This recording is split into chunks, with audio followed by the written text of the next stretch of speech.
Good afternoon, everyone, and welcome back to another session on polity and constitution. I hope I am audible as well as visible.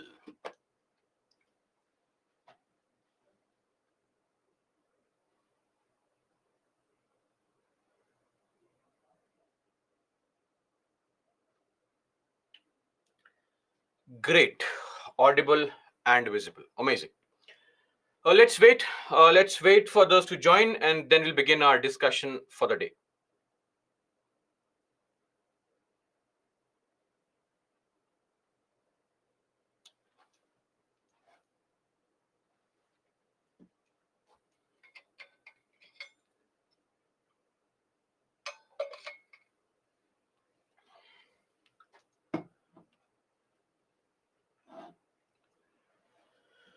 Good afternoon, guys. Gaurav. Of course, Gaurav. Multiple centers, so yes.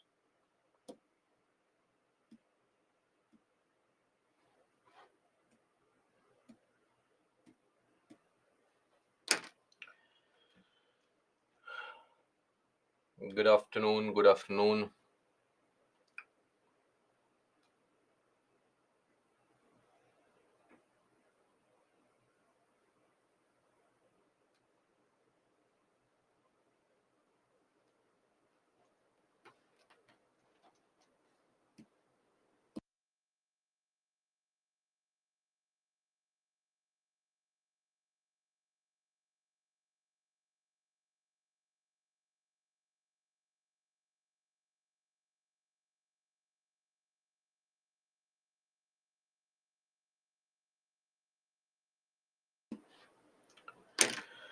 Okay, so let's begin now.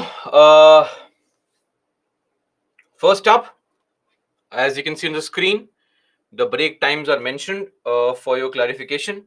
Of course, we'll have a small break at 1:30. Don't worry, a 10-minute break at 1:30. That would help you recuperate from any kind of pressure of excessive knowledge that comes your way, right? Apart from this, we had a Sunday weekend class last week. So on Sunday, we took up for discussion some basic information, right? Information about the syllabus, the important topics, right? And what will be the book list that is required to help you sail through the process of this examination, GS paper 2, specifically polity and constitution. Apart from this, we also saw the basic information on the executive, the legislature, schedule 7, the three lists and all, and then moved on to understanding the topic president, where we saw the election, right, conditions of service, the removal of president, the correct word is impeachment of the president. Then we saw why we constantly keep on stating that the president is a a nominal head and not a real head because of Article 74.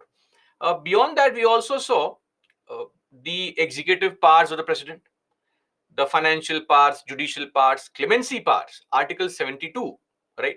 And also the idea of legislative powers, summarizing it with the ordinances, the pros or the need for ordinances, the challenges, the issues, and suggestions in future, including DC Vadwa case, the Krishna Kumar Singh judgment, so on and so forth. And lastly, the veto powers, with two veto powers of the president, that is the what? The veto power of suspensive veto and that of the pocket veto. These are the topics that we covered in the previous class, that is last Sunday. Okay, great. So that is all. I hope you have revised. I hope you have covered what was expected of you.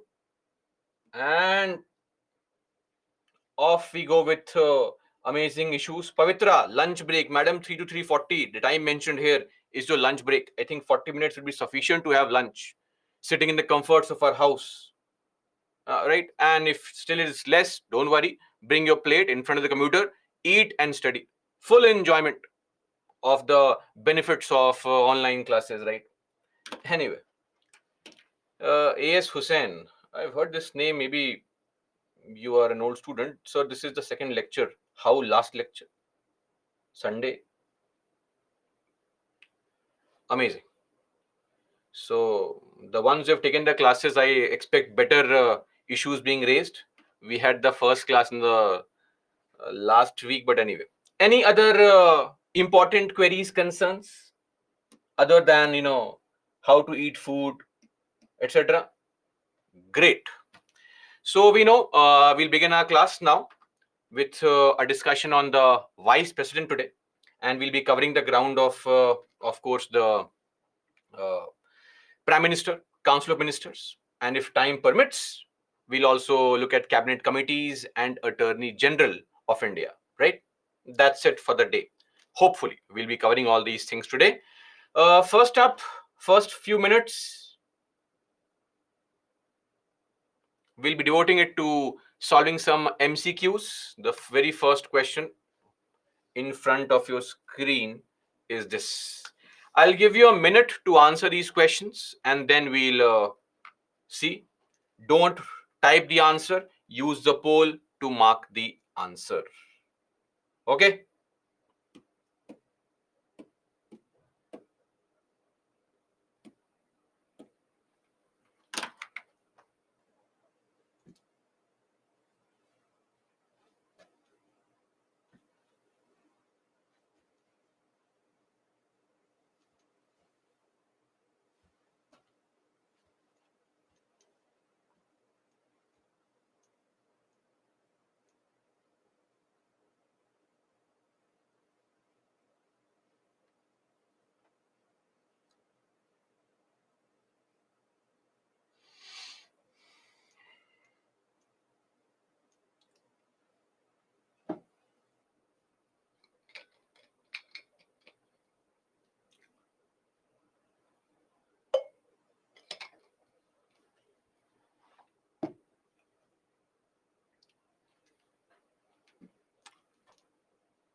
Done. Okay, great. 54% of you have marked the correct answer.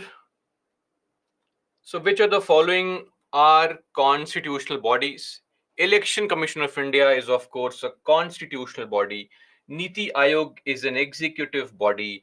NCSC is a constitutional body. And NHRC is a statutory body. This is Article 324. This is Article 338. This is a body formed in 2015 through an executive order. And this is a body formed in 1993 through the passage of a law called TPHRA, the Protection of Human Rights Act 1993. So, two of them, only two is the right answer. Okay, let's move on to the next question.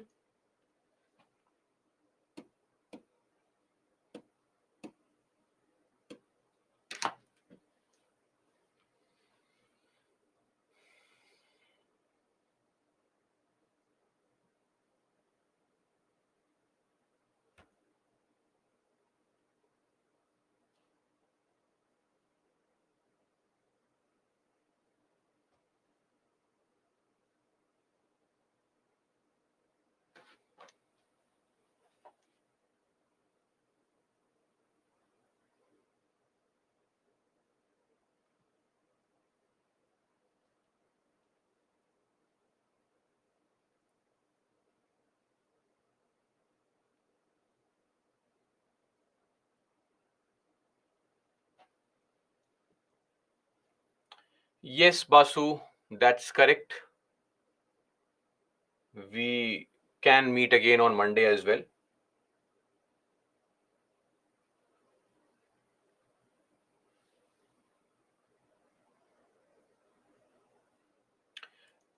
Uh, guys, a lot of you, I think, fell prey to this ascending order of precedence, not the descending order. starting from the lowest to the highest in the order. Okay, ascending order, not the descending order. So it's not 3241 1423, but 3241. Please tell me how many of you did not observe this. So of course the lowest in the order is cabinet secretary. Then we have the governors outside the states. Then we have the Chief Justice of India, and then Deputy Prime Minister, if any. So 3241 in the ascending order. So please, questions have to be read carefully. Okay, moving on to the next question, question number 3 for the day. Please mark the answer.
Okay, I think again there's a small observation.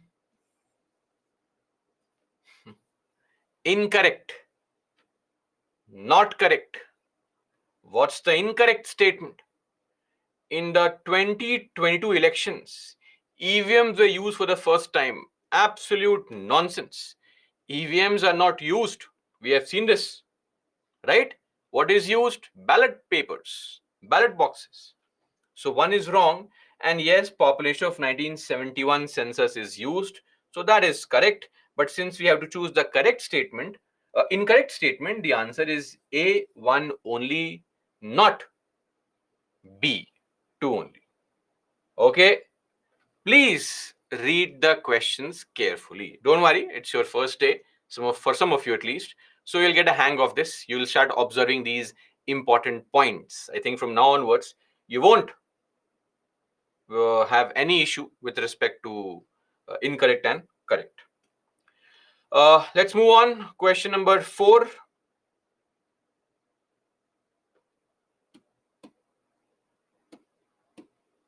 Please mark the answer.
Okay, absolutely correct. This time again, a lot of you marked only 2 as correct.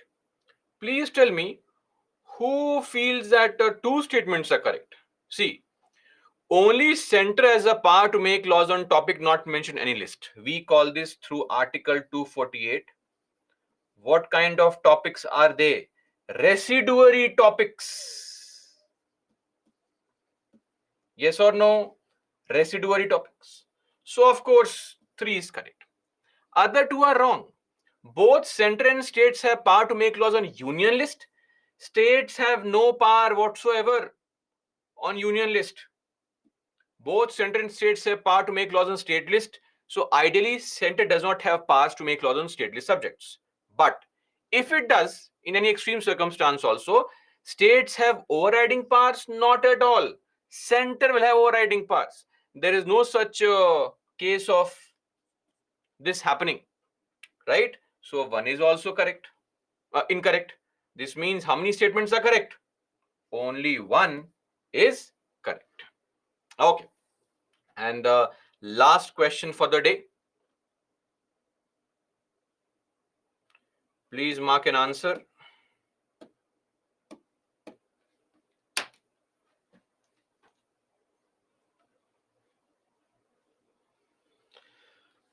Janta, sir, today's class start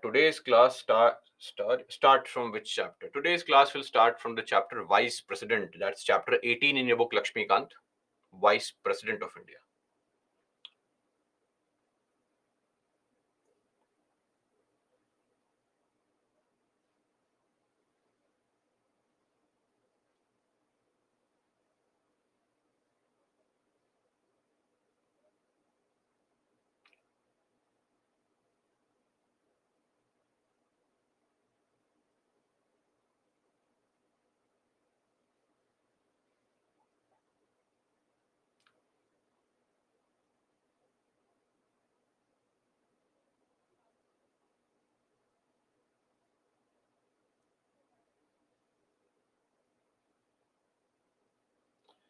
Okay, I hope people have observed incorrect, okay, and marked accordingly.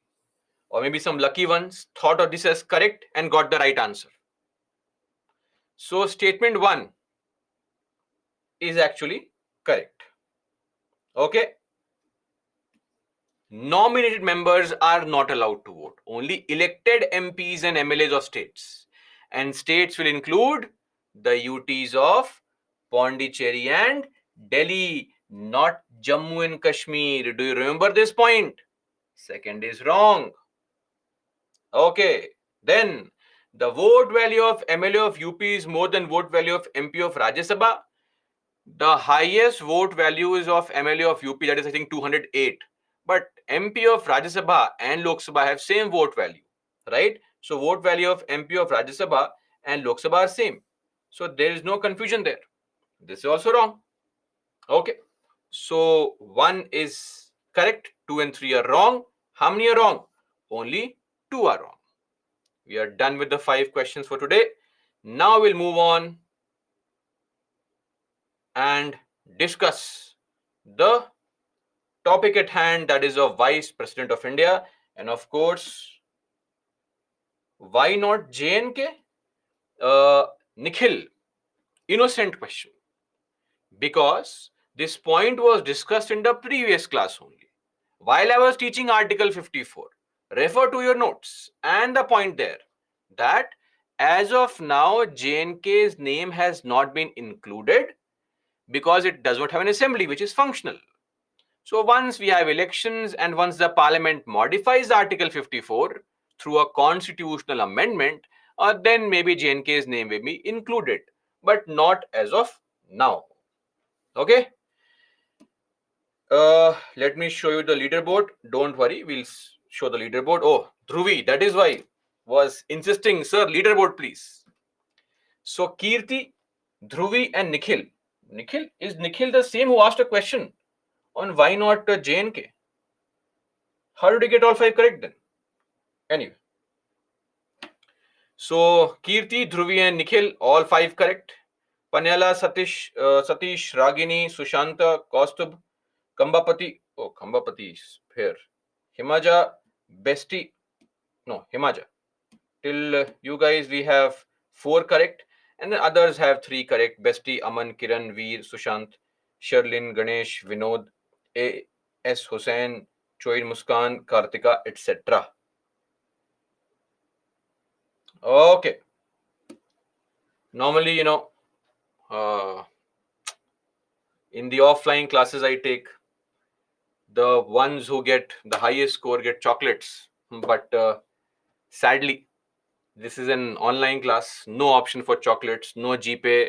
No phone pay, please. When we meet ever in future, the topper, I owe you one chocolate. Don't worry. Okay. So take a screenshot of your leaderboard thing and show me when we meet in future.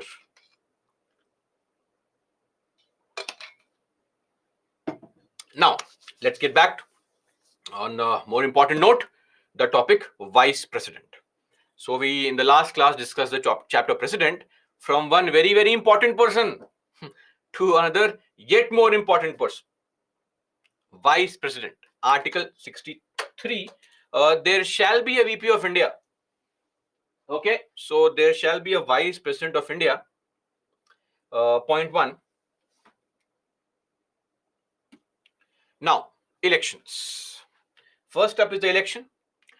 Election of the vice president, the electoral college. This is article 6. Don't worry, articles are not important, right? I will tell you which articles are important. Don't mug up unnecessary and read unnecessary articles. Just the content is sufficient. How is the VP elected? Very simple. All the MPs of Lok Sabha, all the MPs of Rajya Sabha, they will vote in their own house. Collectively, votes are added, and we declare the person who got more than 50% votes as the winner. Electoral college, the voter list. What is electoral college? This means voter list. The voters, the group of voters comprises of all the MPs. Unlike in the case of president, where it is only elected MPs, here all the MPs, including nominated as well. Clear? Other things are exactly the same. Nothing. So this is the Lok Sabha, green floor, Rajya Sabha, the red floor. Now the manner of election. So the manner of election flows from along the same lines as that of the president. All things are same, meaning here also you have what? Proportional representation. Here also we use single transferable vote. Here also the concept of secret ballot and no EVMs, no nota. What is nota? None of the above is nota. All these things, what is good for the president is good for the vice president, right? Some points of difference. For example, do you remember the concept of proposers and seconders in the case of the president? So here, number of proposers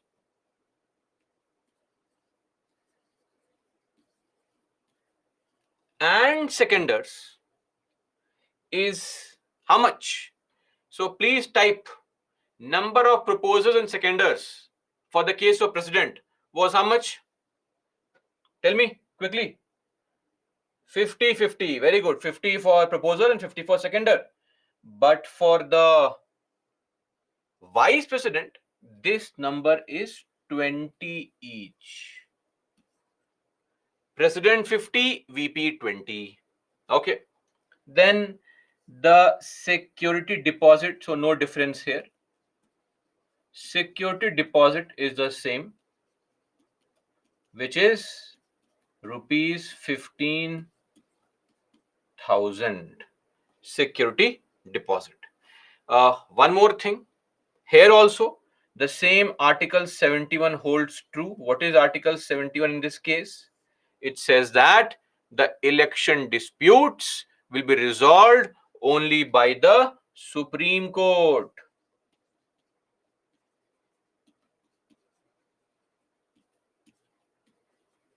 By Supreme Court only.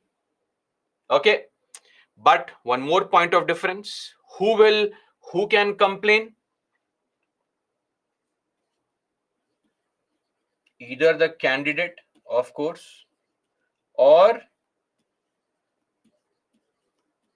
electors. Now, one small question to all of our innocent aspirants here. How many electors were required to raise a complaint, to raise a dispute with respect to election of president?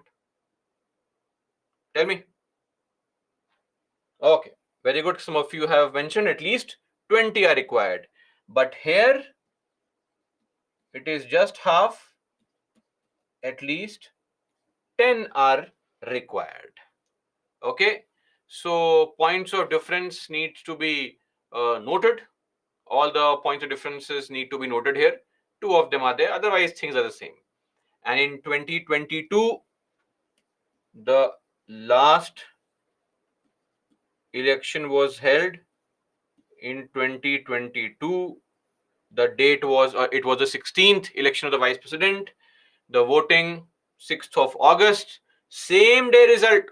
Okay, because every person has one vote only, no concept of vote value. Okay,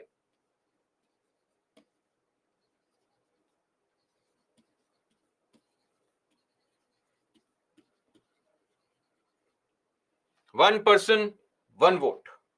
Clear? That's it. So, in the election that was held, we declared who as the winner. Tell me. Jagdeep Dhankar as the new Vice President of India, who replaced Venkaiah Naidu, whose term ended on the 10th of August. And on the 11th of August, the new VP took on the role of being the Vice President of India, the swearing in ceremony. That's it. Sufficient information. Yes, Panyala, MLAs won't vote for Vice President. Now, qualification. What's the qualification? Same old story. You have to be a citizen of India, minimum age of 35 years, and should not hold any office of profit. Same thing. One small point of difference. In the case of president, he should be fit to be an MP in the Lok Sabha. Not be an MP, but be eligible to become an MP. Be eligible to contest for elections in Lok Sabha. Here, if anybody wants to be the Vice President of India, you have to be eligible, you have to be qualified for election as a member of Rajya Sabha. Now, see, in reality, there is no difference. This also means the same thing. What does it mean? Means that name should be in the electoral roll of any Lok Sabha constituency. Okay, so there is no difference practically, but as per the constitution, it's Lok Sabha for the president and Rajya Sabha for the vice president. That difference is there, but practically no difference. Then next is the oath or affirmation. Nothing important here. They also have their oath mentioned under Article 69. Right? Uh, One small question, yes or no answer. A for yes, B for no. Common sense. Okay, please mark the answer. The oath of the President of India and the Vice President of India are mentioned in the schedules of the Constitution. Yes or no?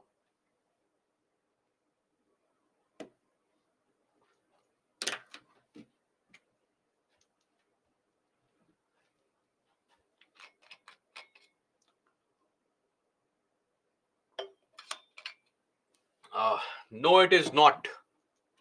Okay, oath is not mentioned in the schedules. Salary is mentioned in the schedules. Clear?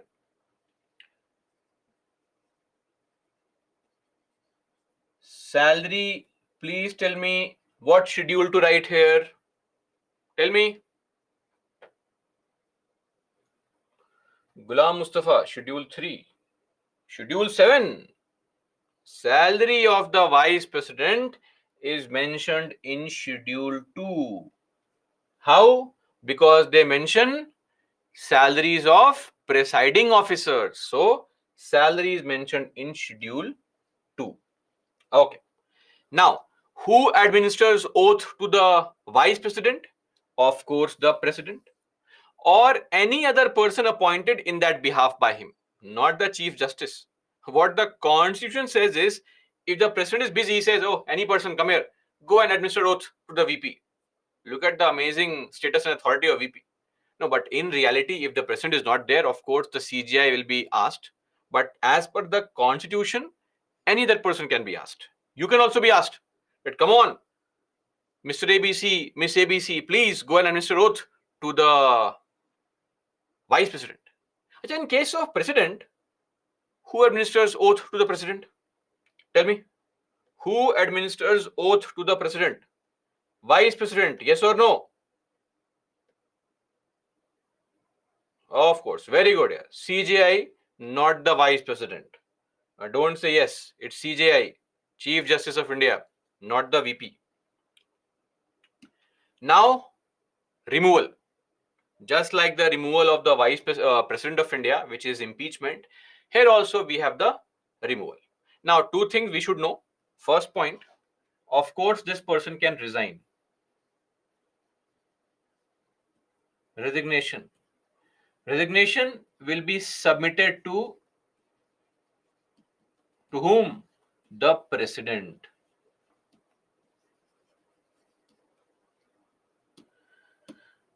Ten seconds. A for yes, B for no. The president submits the resignation to the Chief Justice of India.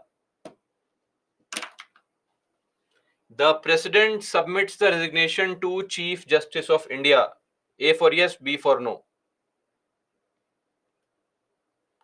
Guys, the president submits the resignation to the Vice President of India, not to Chief Justice of India. Okay? So B was the answer, not A. It has to be addressed to the Vice President, who will have to inform immediately the Speaker of the same. And of course, here also, this person can continue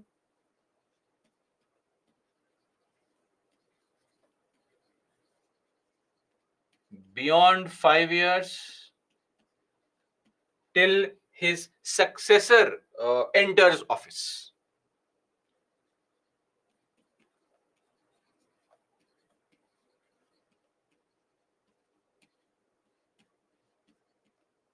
Okay, these two things are there. Nothing much to worry. The removal of the vice president is mentioned in the constitution under Article 67 clause B. Guys, this article is important, so please remember this article. Okay, article is important. Now, the resolution, meaning proposal, the motion, the resolution or the proposal for removal can be initiated, started, can be moved, can be started, can begin, or moved only in the Rajya Sabha.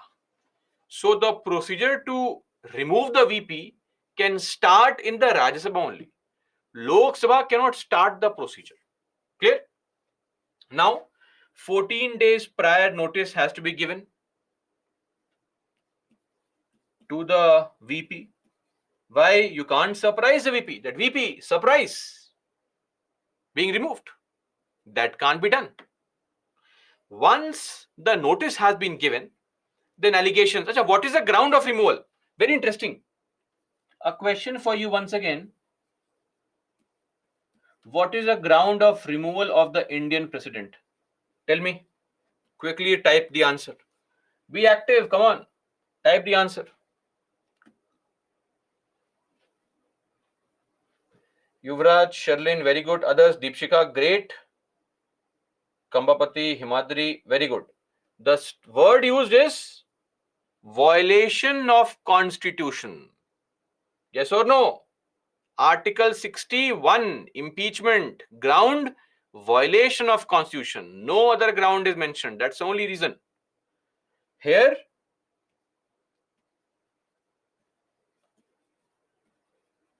no ground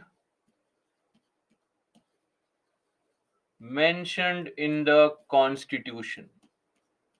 This is a symbol for constitution that we will be using in the class, not in an examination. So nothing is mentioned in the constitution. Look at this amazing power. We want to remove the VP. Why? Not smiling enough. Not looking good today. Remove. I mean, of course, it won't be done on that ground, of course, but still, right?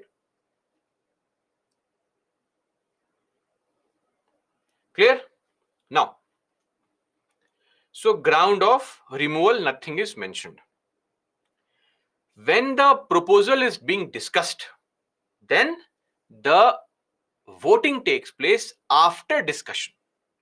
Once the voting is done in the Rajya Sabha, it must be passed by a majority which is known as effective majority. What is meant by effective majority?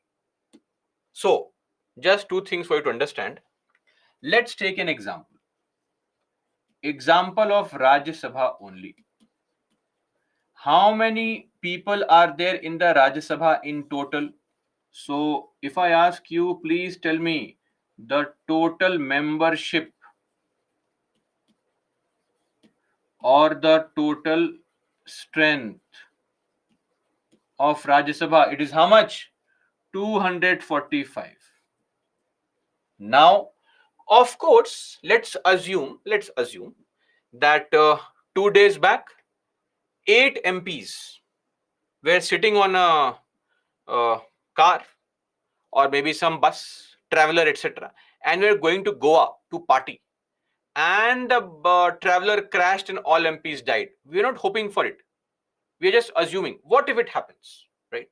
So, suppose this means that now 8 MPs have passed away, their seats become vacant. Vacancy is there. Vacancy may not be filled immediately. It will take some time for election. So, what happens? The effective strength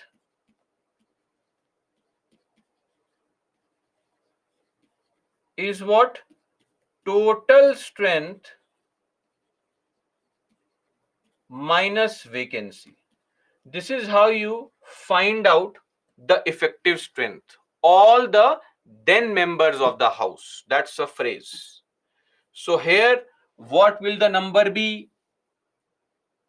245 minus 8.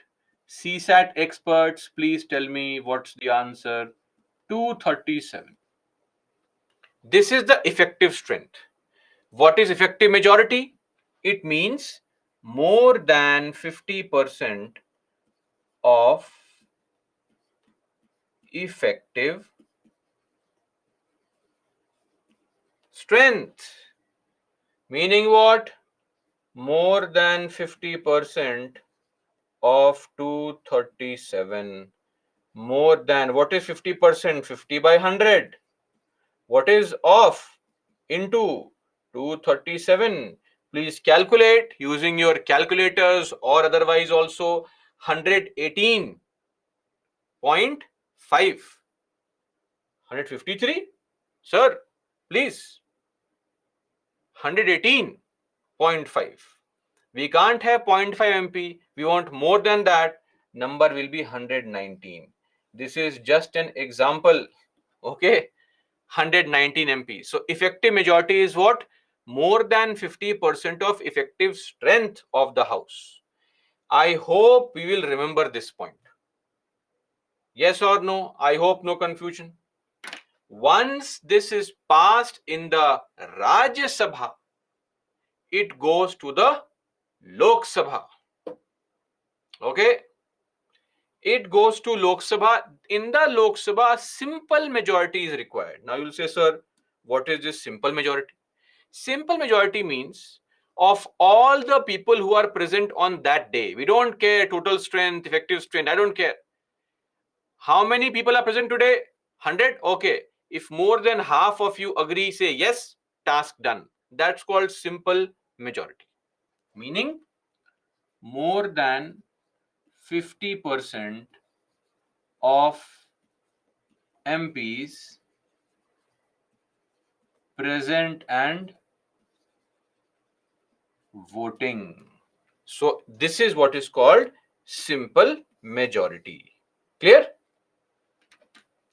Sunil, I just mentioned the difference between effective majority and simple majority. Special majority we'll discuss tomorrow. Okay? Under the chapter Parliament. Not right now. Right now, half your question is answered. Difference between effective and simple is mentioned. Clear?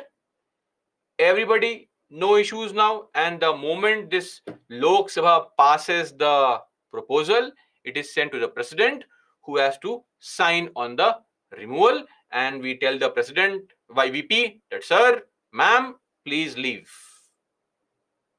Any doubt with Article 67B, guys, please let me know. Any problem? Please type yes or no.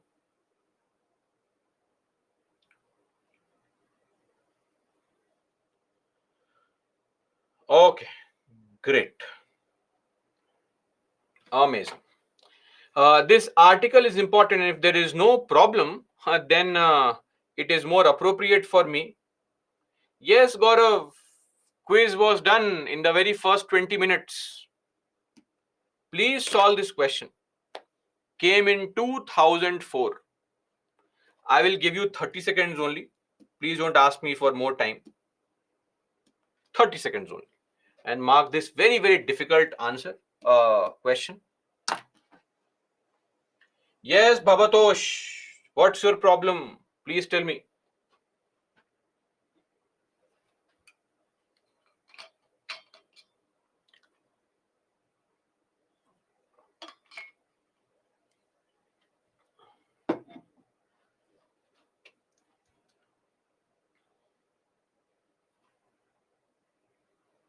Yes, Dinesh.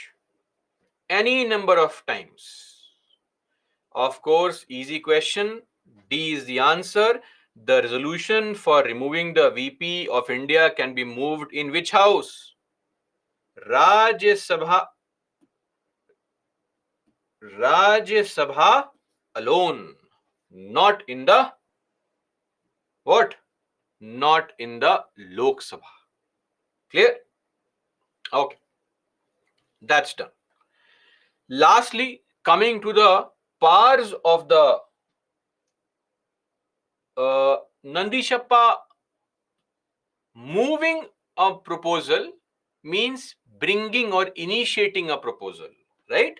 So it can be started or initiated or begun only in the Rajya Sabha. Lok Sabha only sees the Rajya Sabha proposal and votes on it. You cannot start the procedure in Lok Sabha. That's the point. Clear? No, Ghulam Mustafa, not required. And now coming to the important topic of the very powerful vice president. What are the powers of the vice president? Vice president has no powers. No, I mean it. I mean it. VP of India has no power only. Okay. I mean, yes, of course, there is one magical moment in his life. And what is that? If the president dies in the office or the president resigns, right? Or he or she is impeached, then the VP acts as the president for 6 months. 6 months of complete enjoyment for the VP. Clear? Those 6 months are the only months where he or she will enjoy all the powers of the president. That is the VP's power. But actually, one very important point, you know, in our constitution, there is an article 69, 64 or article 89, Both the articles say the same thing. What is the content of the article? 64 or 89? Both these articles say that the chairman of Rajya Sabha, the presiding officer of Rajya Sabha, is the vice president of India. Ex officio. What is this word ex officio? Ex officio means automatically,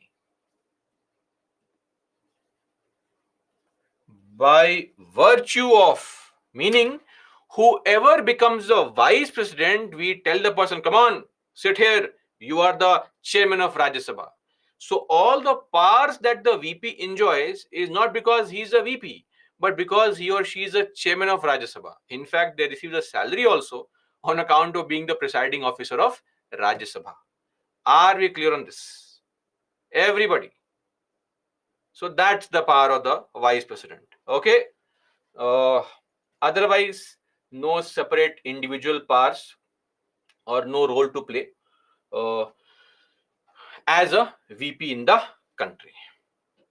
With this, we come to an end of our discussion on this very important person called the vice president. Okay. Ganesh, he gets dual salary. Sir Ganesh, I just told you, the salary he gets is because of him or her being the president of Rajya Sabha, not as a vice president. Clear?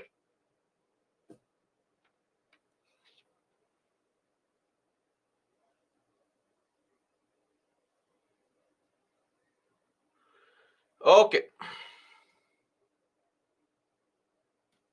Now, vice president. The chapter is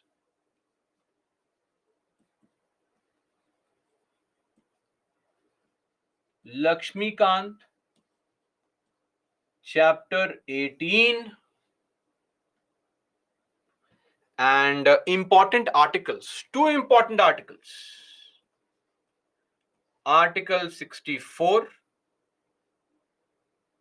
and Article 67, Clause B. Okay.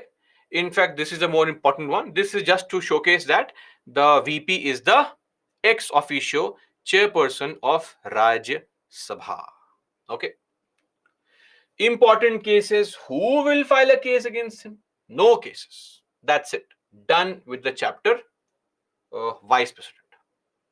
Now, let's move on to the next group of people in the executive and the real powerful people, the prime minister and the entire council of ministers. Okay. Kirti, I have already.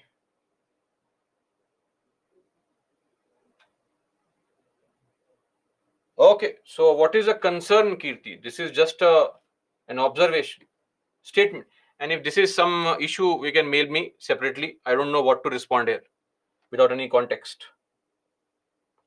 Anyway, Article 74, 75, and 78, three important articles.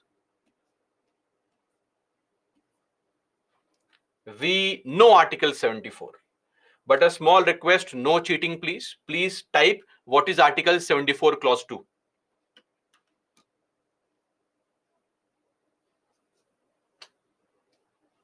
Yes, Pavitra, it is more than enough.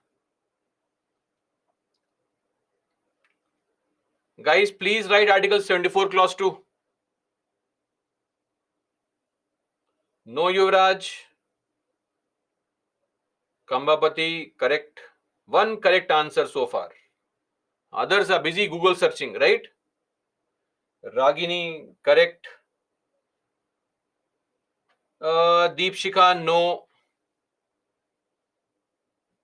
And Deepshika, suspensive veto is for bills, not for advice of Council of Ministers. That's not called suspensive veto. Yuvashri, no. Only two people have mentioned the right answer. Let me tell you. Article 74, Clause 2 says that the advice tendered by the Council of Ministers, if any, or what advice is given, will not be inquired into in any court of law. Are we clear? In any court of law. That's clause 2. Clause 1 talks about advice being binding and being sent for reconsideration. Revision, important. What is Article 78?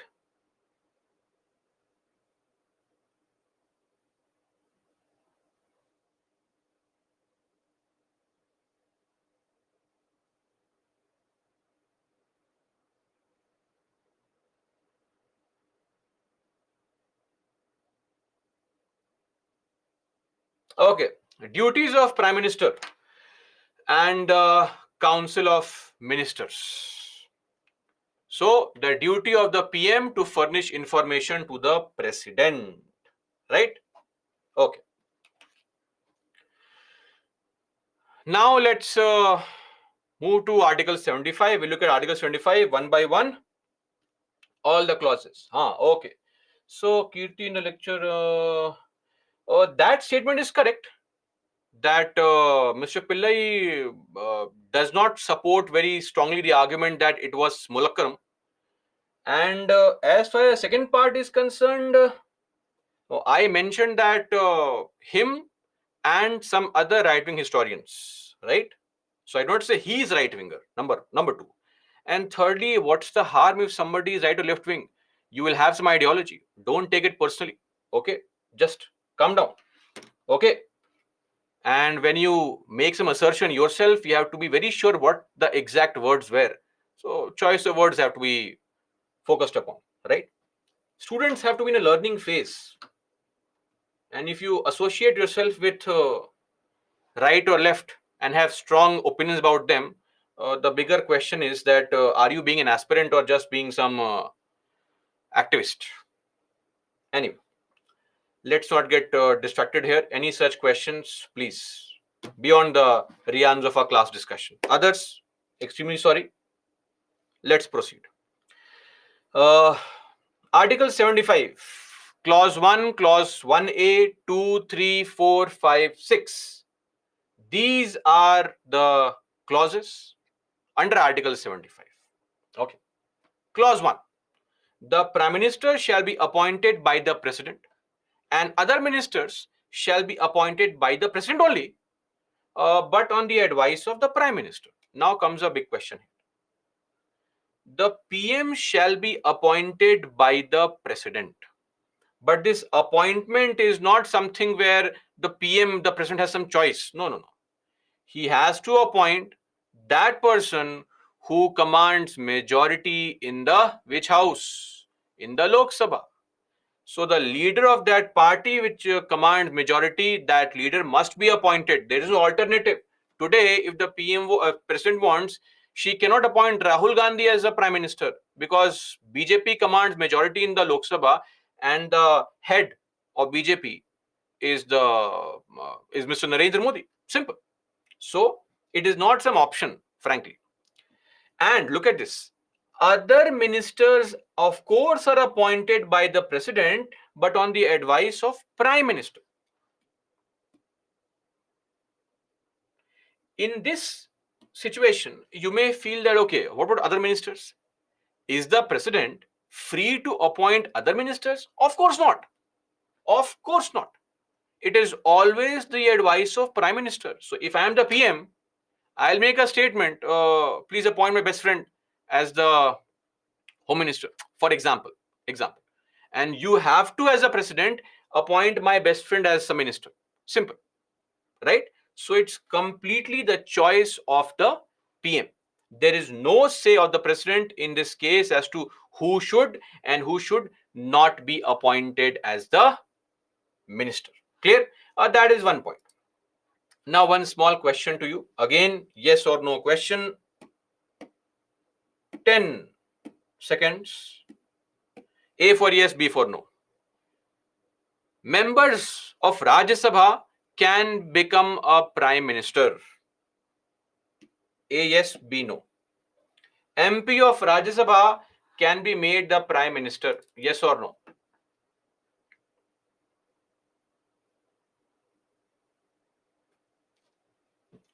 Okay, so for a lot of you, new information, yes, MP of Lok Sabha, MP of Rajya Sabha does not matter. Any person can become Prime Minister. Okay, so PM or even other ministers can be from Lok Sabha or be from Rajya Sabha. For example, H.D. Devegowda, Indra Kumar Gujral, Manmohan Singh for full 2 terms. All these people who were prime ministers were what? Were MPs in the Rajya Sabha, not in the Lok Sabha. Okay? Now, question number 2, please mark the answer A for yes, B for no. A nominated member can become prime minister.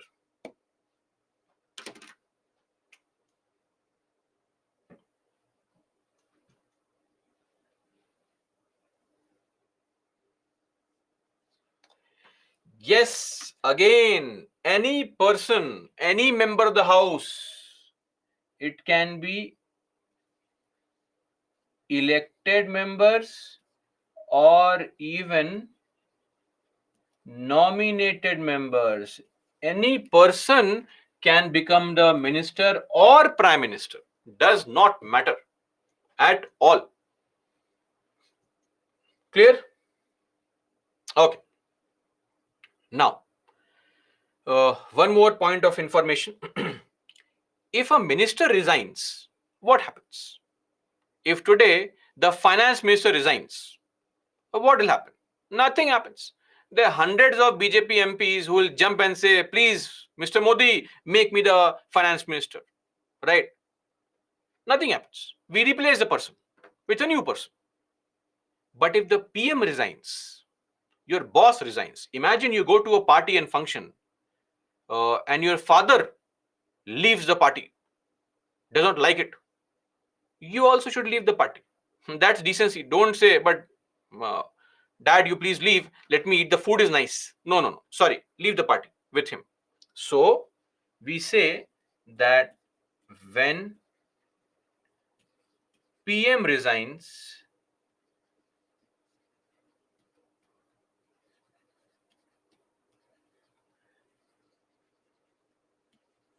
entire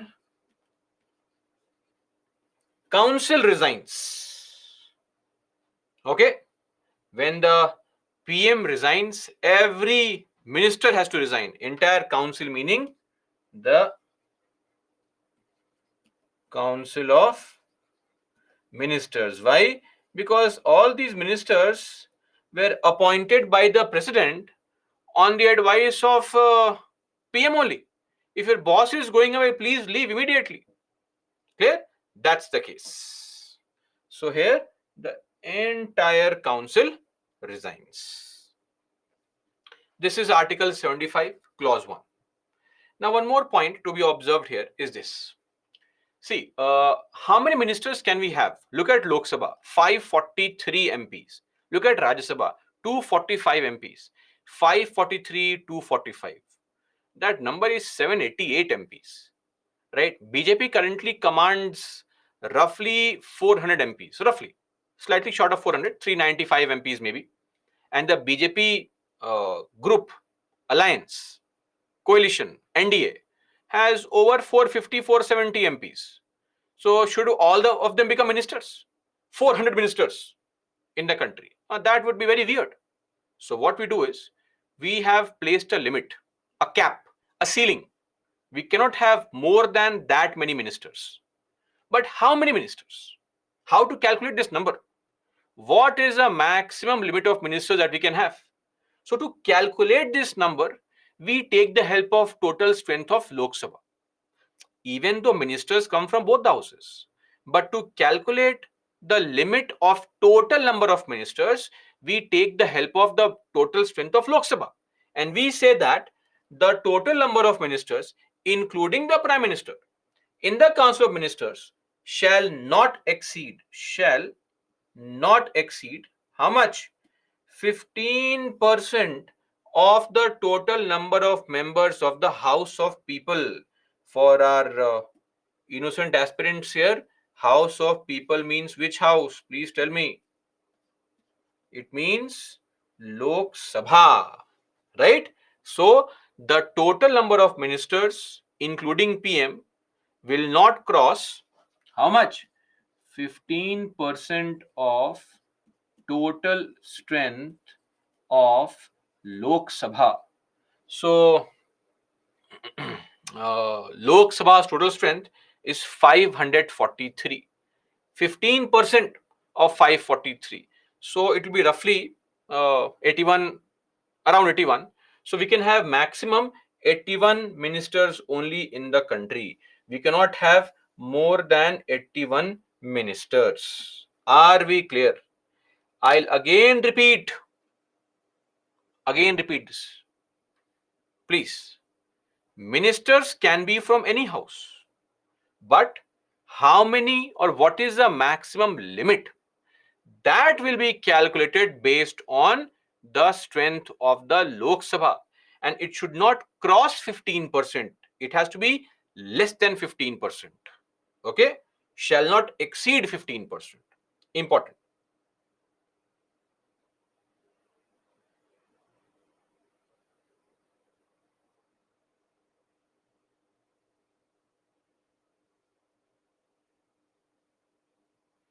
A.S. Hussain, 5/6 of the house. I don't know what that means. What is 5/6?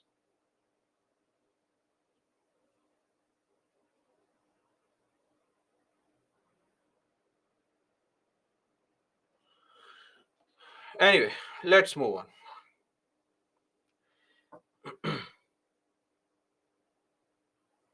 Now, one small point to mention here. This particular provision was not added originally in the constitution. This limit was set in the year 2003 with the 91st Amendment Act. So this is the 91st Amendment Act 2003. Okay.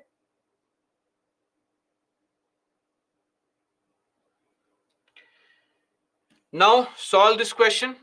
A very, very difficult, very, very complicated question has been asked twice, not twice, but actually three times. But here, the same question asked twice in the examination. I'll give you 30 seconds to mark your answer. I would request and I would hope that most of you mark the right answer.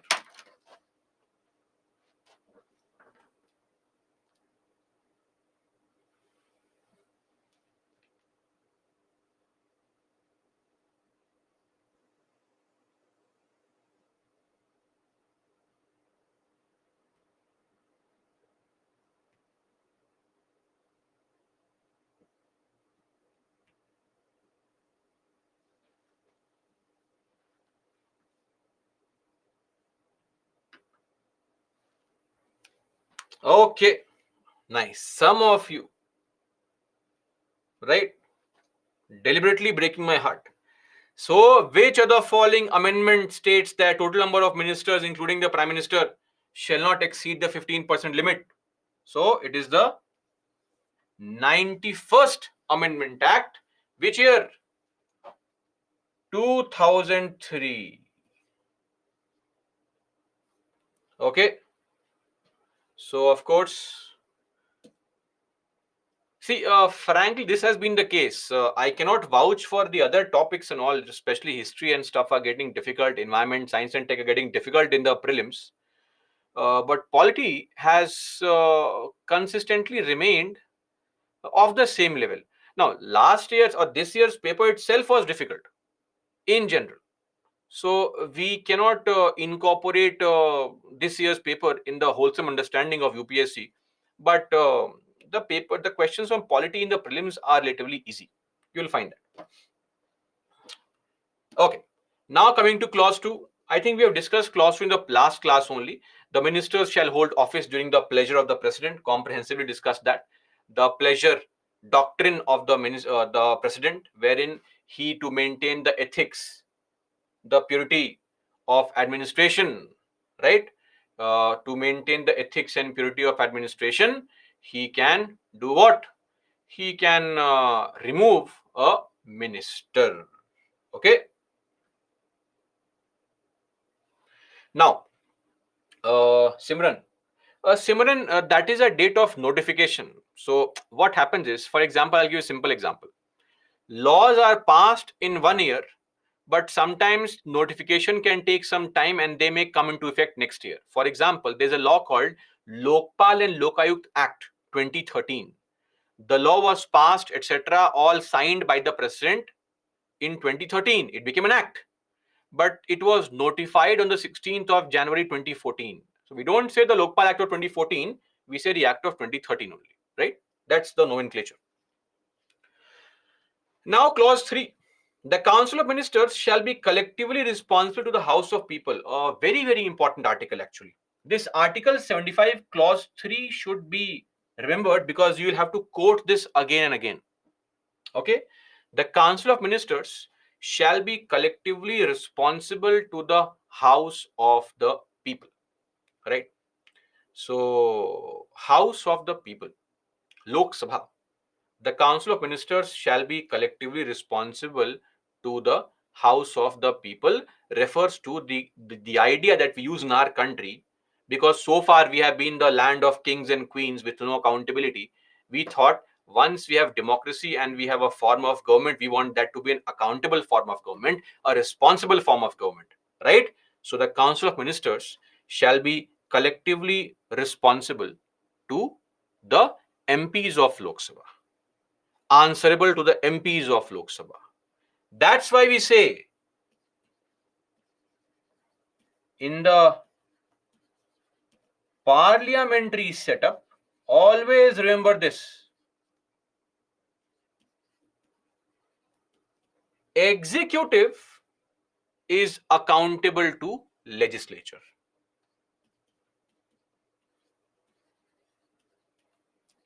Executive is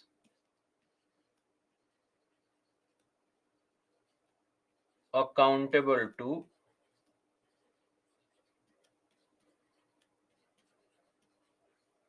legislature.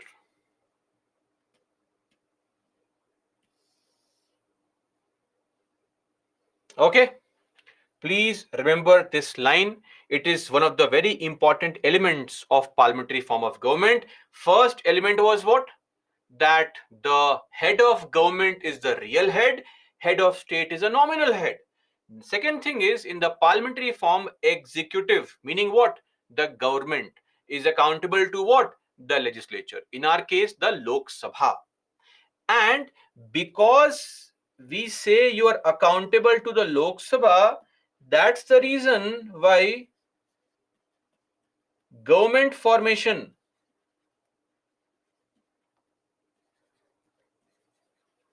is in the Lok Sabha.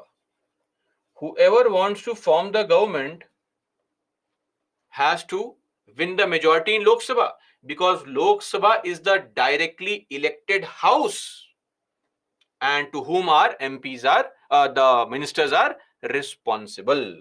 Clear? This is the idea of collective responsibility. Now, what's the meaning of this collective responsibility? This means that, very simple. See, let us say today Article 370's abrogation or the revoking of powers under Article 370 or its modification is being discussed. BJP has brought this proposal. Mr. Amit Shah has brought this proposal. It was passed in the House. I am a BJP minister. Assume that I'm a minister. Now my party has brought a bill. The government has brought a bill on some topic. I cannot have an opposing stand on that topic. I cannot say, no, the bill is wrong, I'm not supporting it. Sorry. If you have a problem with your government's bill and you're a minister, you please resign. Because ministers act as a common unit. The idea of collective responsibility is that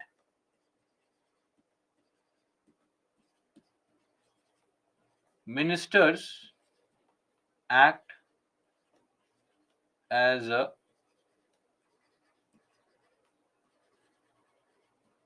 common unit, right? So this is with respect to collective responsibility. they we say that they stand together, fall together. They're all one and the same. If today the health minister has taken a wrong decision, I can question the home minister also that your government is wrong, right? If the PM is doing some mistake, I can question the minority affairs minister also. Huh. If I can, because recently a very famous journalist tried to question her, but then we know what happened. So anyway, maybe I won't question her, but I can question some other ministers, right?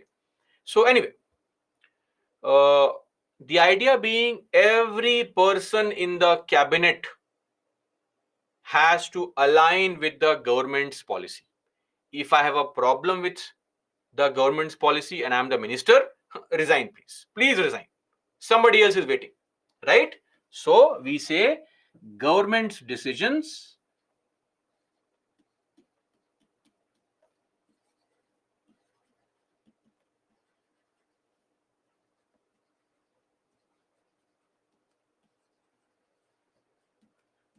are binding on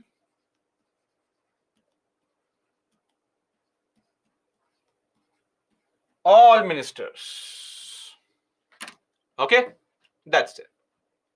This is called collective responsibility. One small point. If today, let's say the coal or petroleum minister, if petroleum minister is involved in an act of corruption, can I question the home minister? Yes, I can. Can I blame the prime minister? Yes, I can. Can the court punish the prime minister? No, no, no. Then you can't.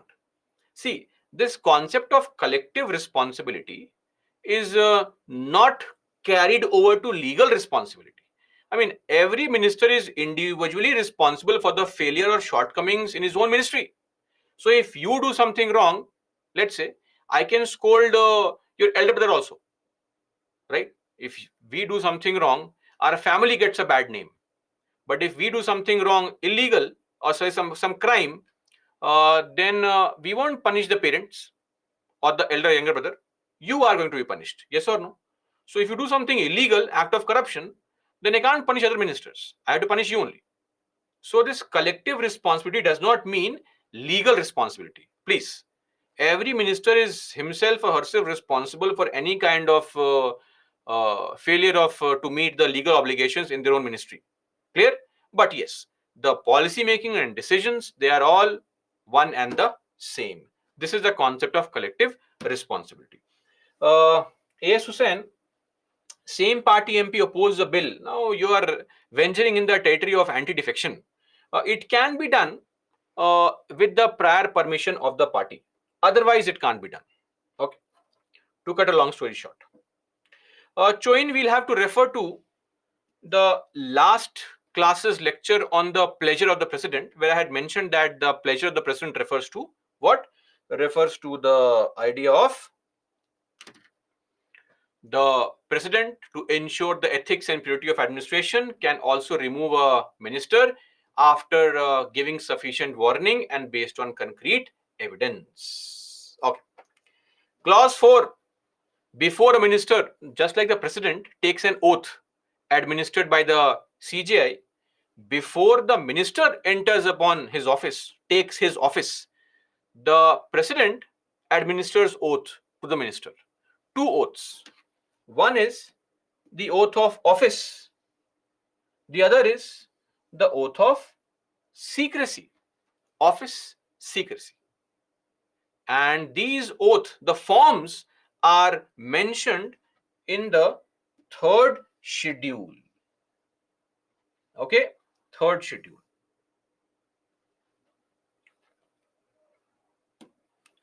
So what is this oath of office? Oath of office basically is since I become the minister, I will faithfully live up to the expectations of people without any biasness and all that is mentioned. Let's read very quickly. IAB, meaning name. Do swear in the name of God if you believe in God, or solemnly affirm if you are an atheist that I will bear true faith and allegiance to the Constitution of India as by law established, that I will uphold the sovereignty and integrity of India. This phrase was not there originally in the oath. This phrase was added later on. This phrase was added in the year 1963 after the Indo-China War. So there, we now made it obligatory for the ministers to ensure that one of their oath is to also uphold the sovereignty and integrity of India. So this phrase, just mentioning here, added via 16th Amendment Act 1963. Okay?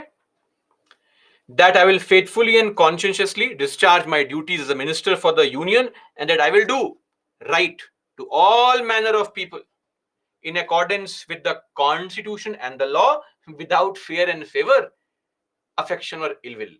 Now, I will leave it up to you to decide whether our ministers perform without fear, without favor, without affection, without ill will, or not. Right? So, that's left for you to decide. So, what happens if a minister is, or the minister breaks this oath? What happens? Nothing happens. God will punish you. This is just a moral obligation. Okay.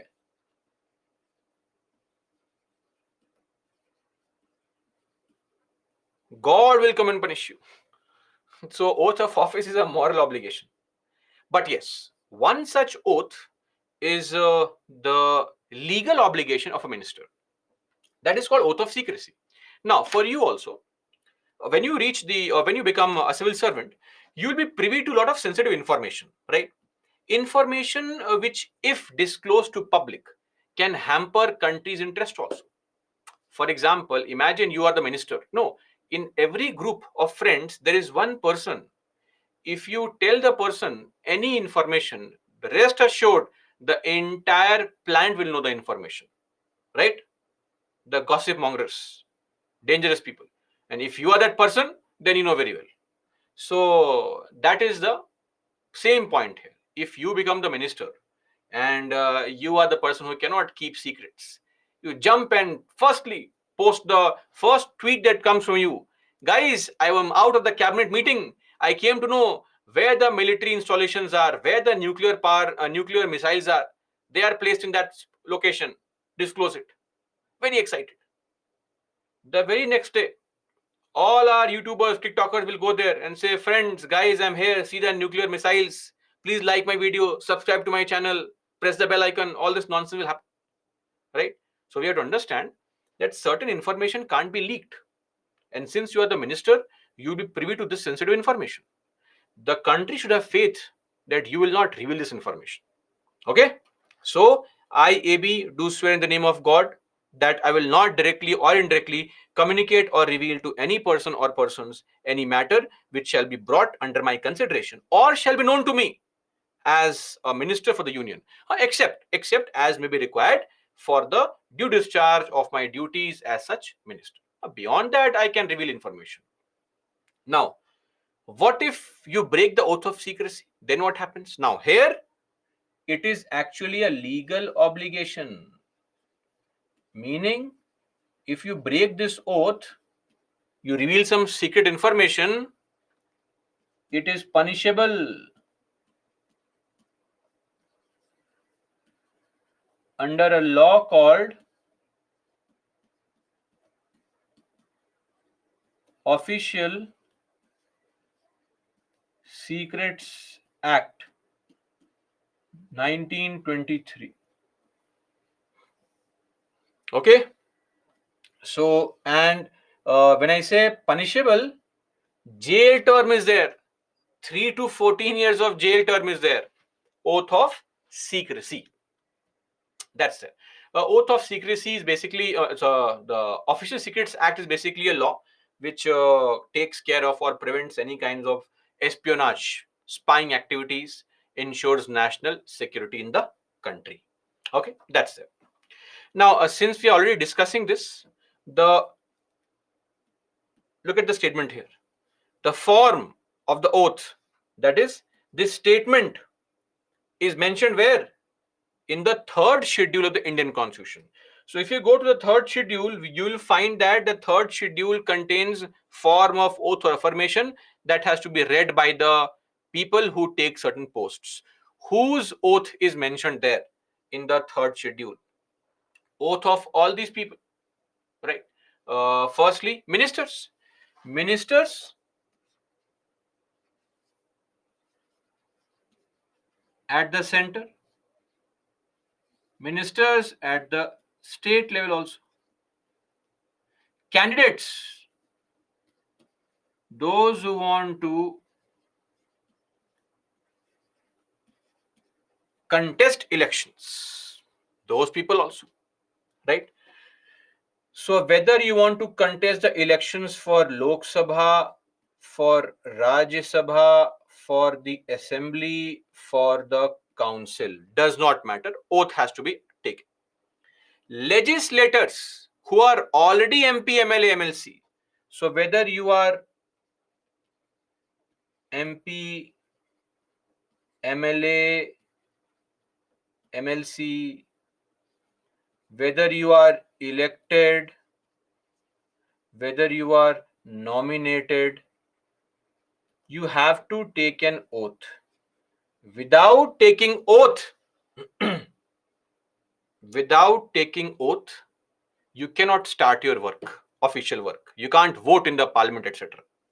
Then judges, judges of the Supreme Court, judges of the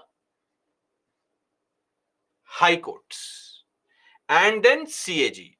Only these people's oath is mentioned. Other people's oath is not mentioned in the third schedule. Clear, everyone? So, the simple question for you, yes or no answer, 10 seconds to you. A for yes, B for no.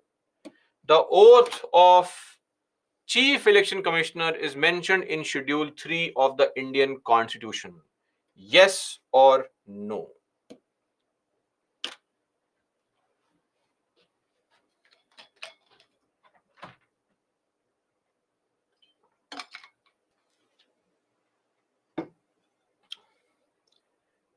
Why are some people marking yes?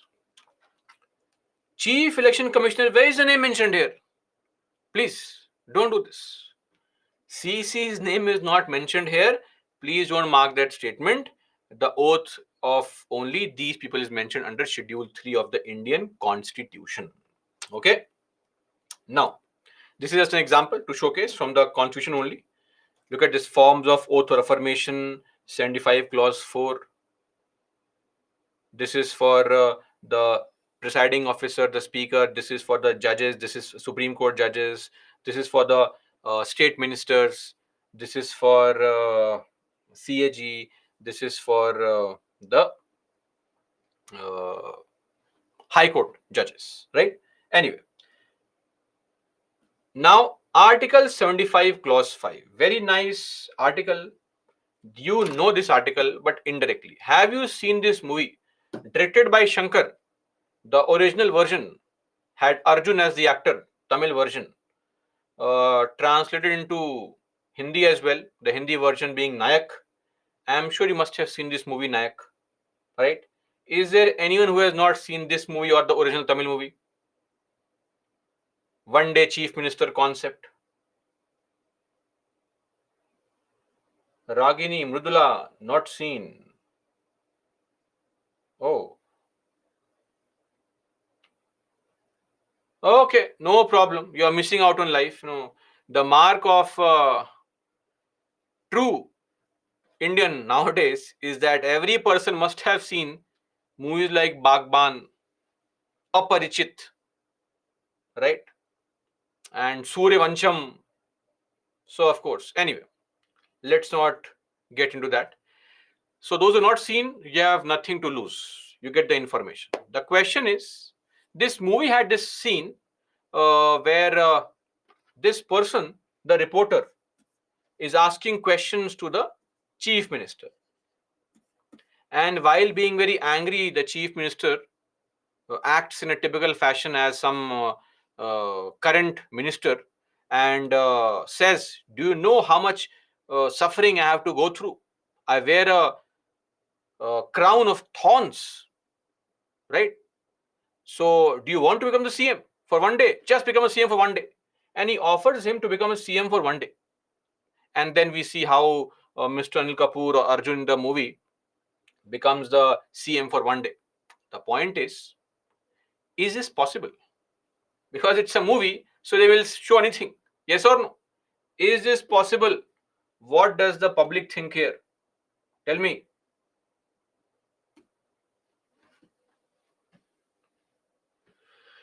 Uh,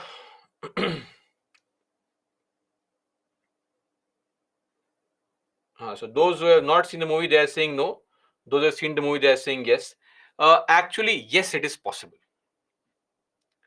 This movie is based on actual factual statement, which is possible.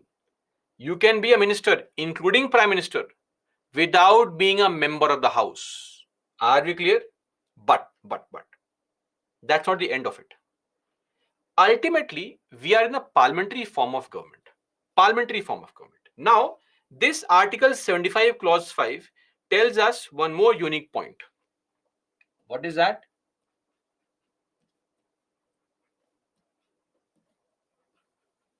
In the parliamentary form of government, one more important element is that what?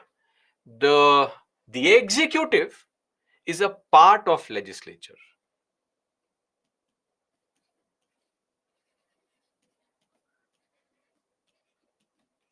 Is a part of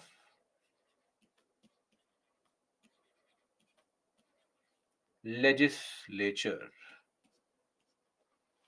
Meaning what? Now you can understand this also. Every minister, Narendra Modi, Amit Shah, Nirmala Sitharaman, Rajnath Singh, Nitin Gadkari, you can say take the example of Smriti Irani. All these ministers are eventually MPs in the Lok Sabha and Rajya Sabha. Yes or no? Yes. So right now you can be made a minister, no problem. But ultimately you have to become a member of the house, elected or nominated. Lok Sabha, Rajya Sabha, I don't care. But you have to be a member of the house. So executive must be a part of legislature in a parliamentary form of government. So this clause 5 says that a minister can continue to be minister without being a member of any house, but for maximum 6 months only. Within those 6 months, you must become a member of the house. Clear? So anybody can be a minister, including you and me, without being an MP in the house. Example, S. Shankar. S. Shankar, the videos that you see on YouTube, thug life videos of the external affairs minister. Basically, he originally was not a member of any house. On the 30th of July, 30th of May 2019, he was made the external affairs minister without being a member of any house. After around a month or so, he was made the member of Rajya Sabha on the 5th of July. So, for over a month, without being a member of any house, he became a minister, which is allowed because the limit is 6 months. Clear? But two things. Number one, this provision is only available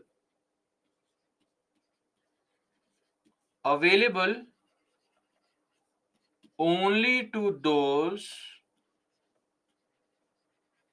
who what? Available only to those who are otherwise qualified to be a member of the house.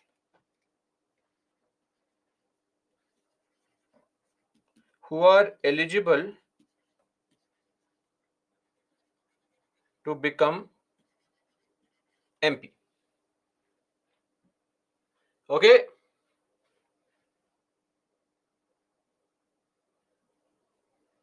Yes, Yuvraj, absolutely correct.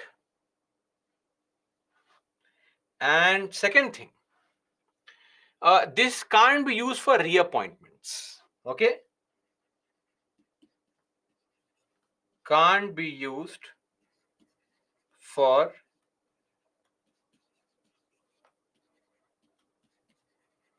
reappointments. Meaning, you are made a minister after 5 months and 29 days. I ask you, sir, you resign. 1 day gap, again make you the minister. Again 5 months and 29 days, again resign. 1 day gap, again minister. No, this can't be used, right?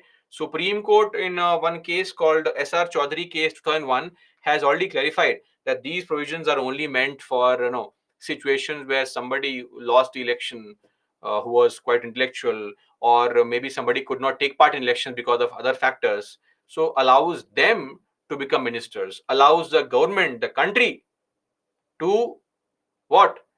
Allows the country to get the advantage of such a person. Available only to those who are eligible to become MP. Dinesh, we'll be studying this when we study the chapter Parliament tomorrow only. But just to clarify, to be eligible to be an MP, you have to be a citizen of India. Number one, your name should not be in the your name should be in the voter list of any constituency. And number three, age factor is there. 25 years for Lok Sabha and 30 years for Rajya Sabha. Details tomorrow. Clear? Okay. Yes, Deepshika, election to Lok Sabha or Rajya Sabha or nomination is also possible, right? Finally, clause 6 is the salary. The salaries, the allowances of ministers, they shall be such as the parliament may from time to time decide. There's a law for it actually. The law is called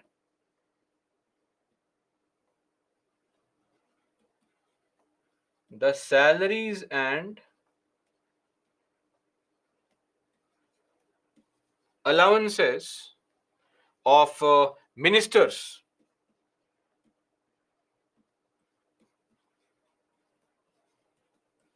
Act of 1952. Pavitra, allowances.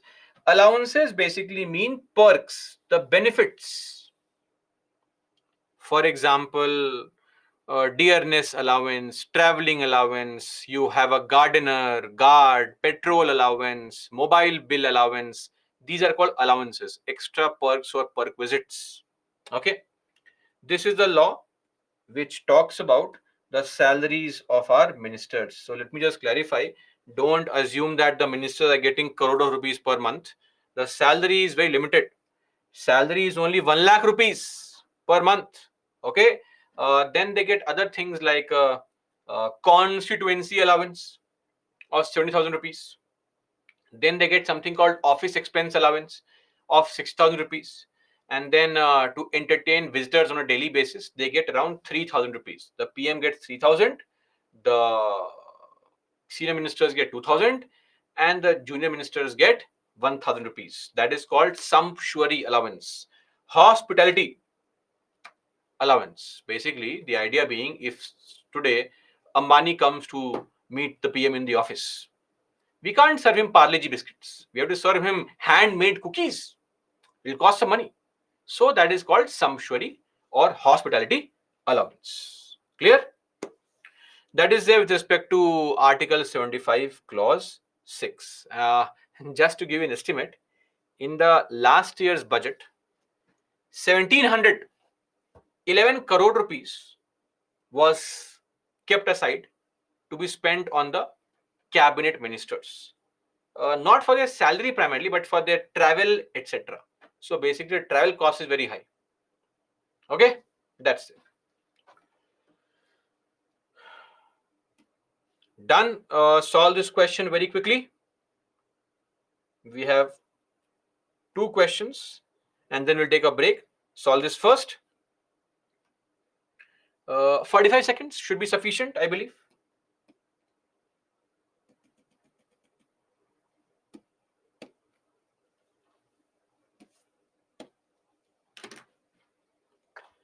Satish, what about IS officer?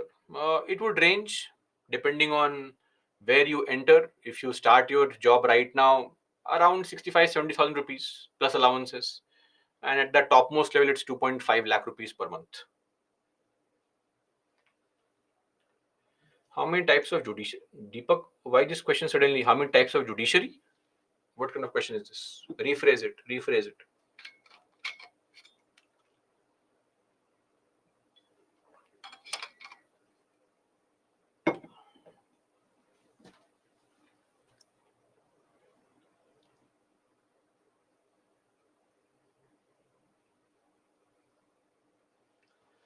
Okay. The Council of Ministers in the Union of India is collectively responsible both to the Lok Sabha and the Rajya Sabha. Not to the Rajya Sabha. Article 75, Clause 3. What is that? The Council of Ministers are collectively responsible to the House of People. A is wrong. If A is wrong, A is not true. A is not true. A is not true. D is the answer. Clear? The members of both the Lok Sabha and the Rajya Sabha are eligible to be ministers of the Union government. Clear? Okay. One more question.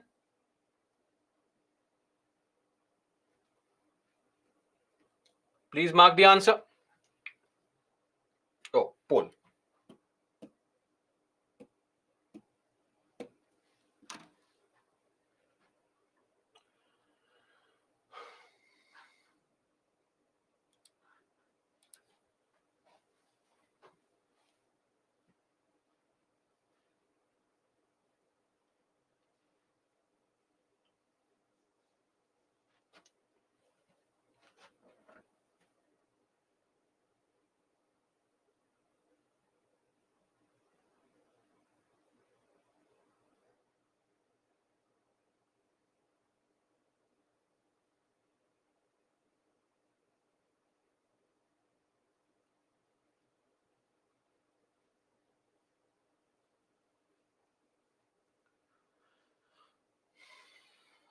Easy question.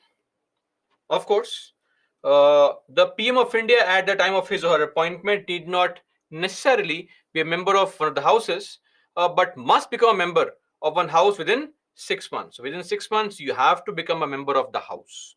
So A is actually correct. Others are wrong. A being the right answer. And Article 78 is something we already know. What is Article 78?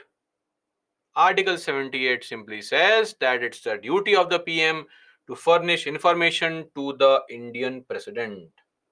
Yes, Hussain. B. Must become member of Lok Sabha. You have to become member of Lok Sabha only. Of course not. You can be a member of Rajya Sabha also. That's why B is wrong. Okay? Done. Let's take a small break. We'll be back and then we'll discuss the portfolio system in the country. Be back at 1:50. Break till 1:50.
Okay, so what doubts do we have?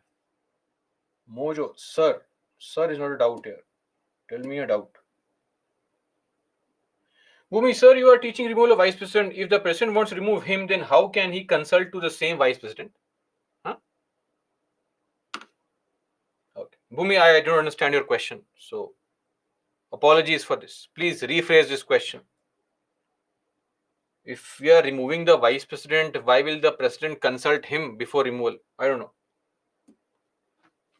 Babatosh, why removing VP requires simple majority in the Lok Sabha? Because the VP has no role to play in the Lok Sabha.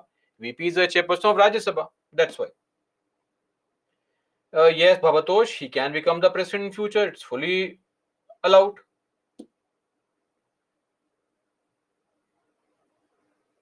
Which of council ministers from Lakshmikant book? Binod.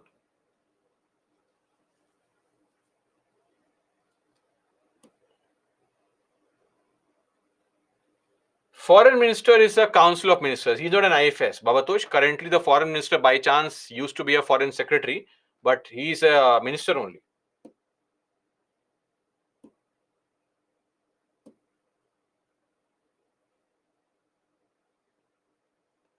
Kamapati, not a minister, but a lot of people are punished every year.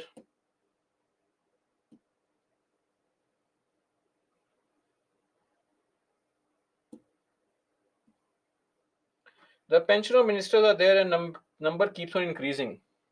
However, pension of common people of central government employees, there are currently 32 lakh central government employees. Currently, 32 lakh. How many ministers are there? 80. Where's the comparison? Come on. I understand that you can be harsh on our politicians, but be fair as well. There is no comparison. Number of civil servants and number of ministers and MPs in the country. No comparison at all. What else do we have? Yes, Deepshika, doubt is taken. Ex officio, by virtue of, meaning automatically. That's the meaning of ex officio. Jayanta, why this question, sir? I don't understand. I mean, what happens? Why will I? I mean, somebody has mentioned, are you an AI? No, sir. I am not an AI, sir. Please. Okay, let's come back now to the portfolio system or the ministry system. So in our country, we have ministries. Yes or no? Ministries. Other countries also. Names may be different. That's called portfolio system. Ministry system. Portfolio, this word means ministry.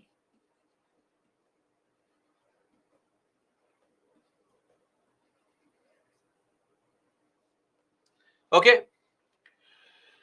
Now, cabinet ministers, deputy ministers, parliamentary secretary, right? Minister of state, all these terms. I'll tell you. Firstly, this entire ministry system is not mentioned in the constitution. The constitution only uses one word, that is council of ministers. Okay, so this portfolio system is not mentioned in the constitution. Point number one, portfolio system is not mentioned in the constitution. Clear? So what we have done is we have divided, categorized our ministers based on their rank, right? Importance. So what is this criteria? I'll draw it here for you to understand. This is the entire group of council of ministers. Now, point number one. The first point that needs to be considered is that, see, when you are a minister, look at the cricket team also. India is very shortly going to be taking part in the World Cup.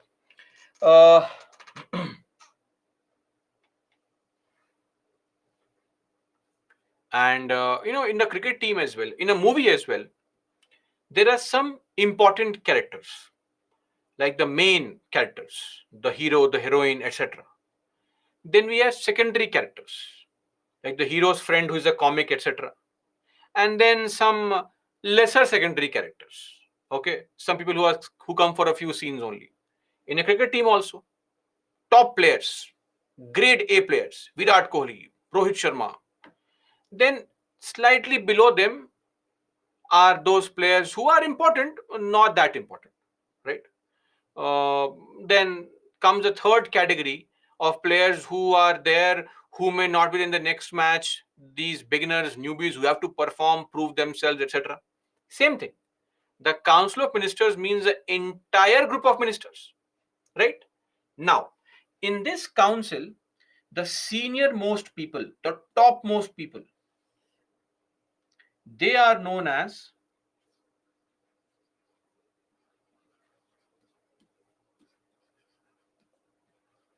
cabinet ministers. Senior most people, the topmost people. Now, there is no definition who is the senior most, but the idea is that we are referring to those people, those ministers who hold the most important ministry. That's it.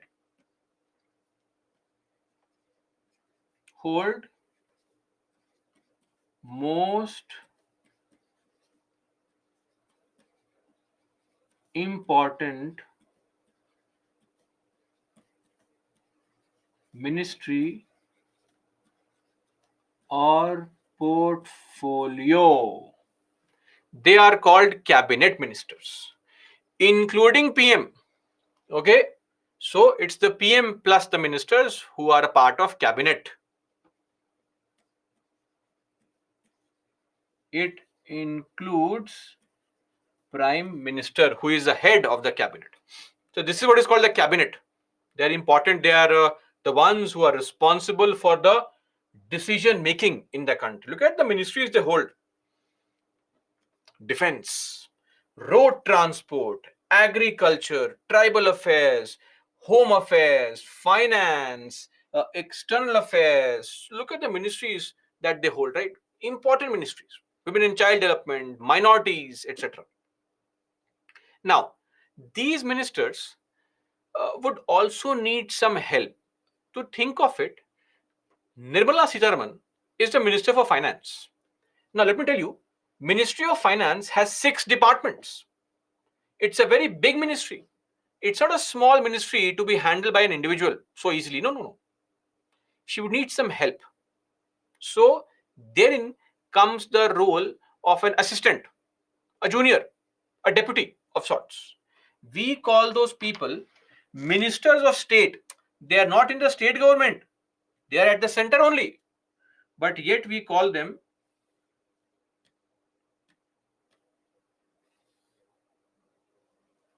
minister of state. MOS. Okay. Who are these people? These are those people who help the cabinet ministers, right? They are given some charge of a department inside a cabinet ministry. So they work under a cabinet minister and manage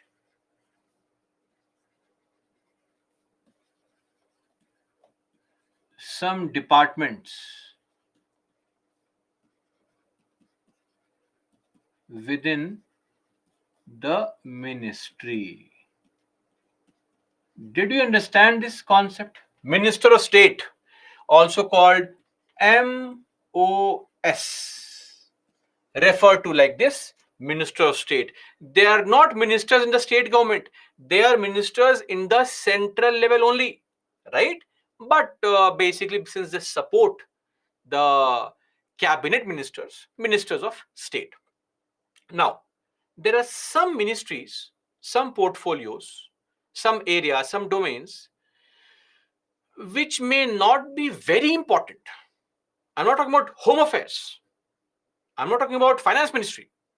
I am talking about earth sciences, planning, statistics, and program implementation.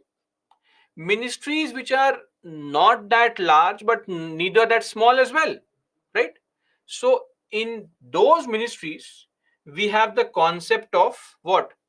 Minister of State independent charge.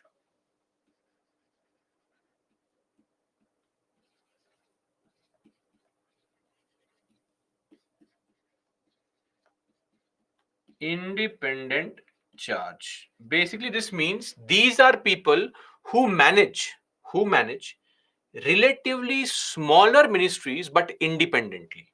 So they manage relatively smaller ministry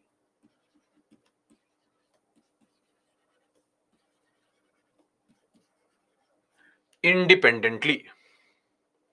And the reference is that they are called MOSIC, independent charge. All these three people or three categories of ministers are a part of Council of Ministers. Are we clear, everyone, now? This is the concept of Council of Ministers. Okay, so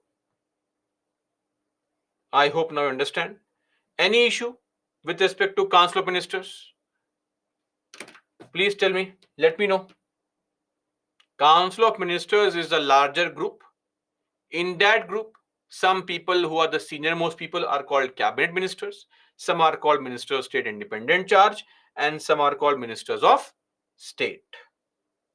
All clear? So this is what is the Council of Ministers. Okay, great. Now, what are the functions of the cabinet now?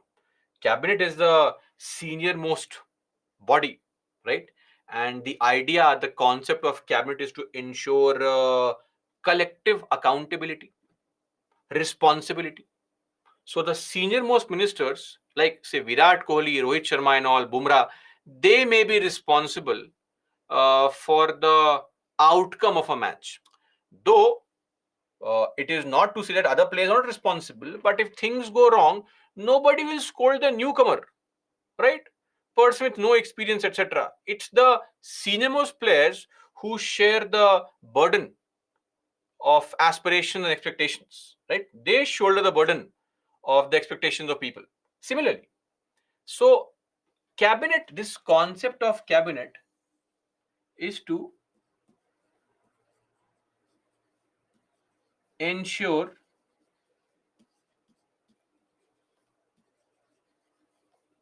collective responsibility of the Council of Ministers or the government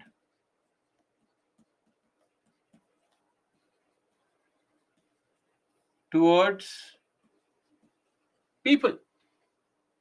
Clear?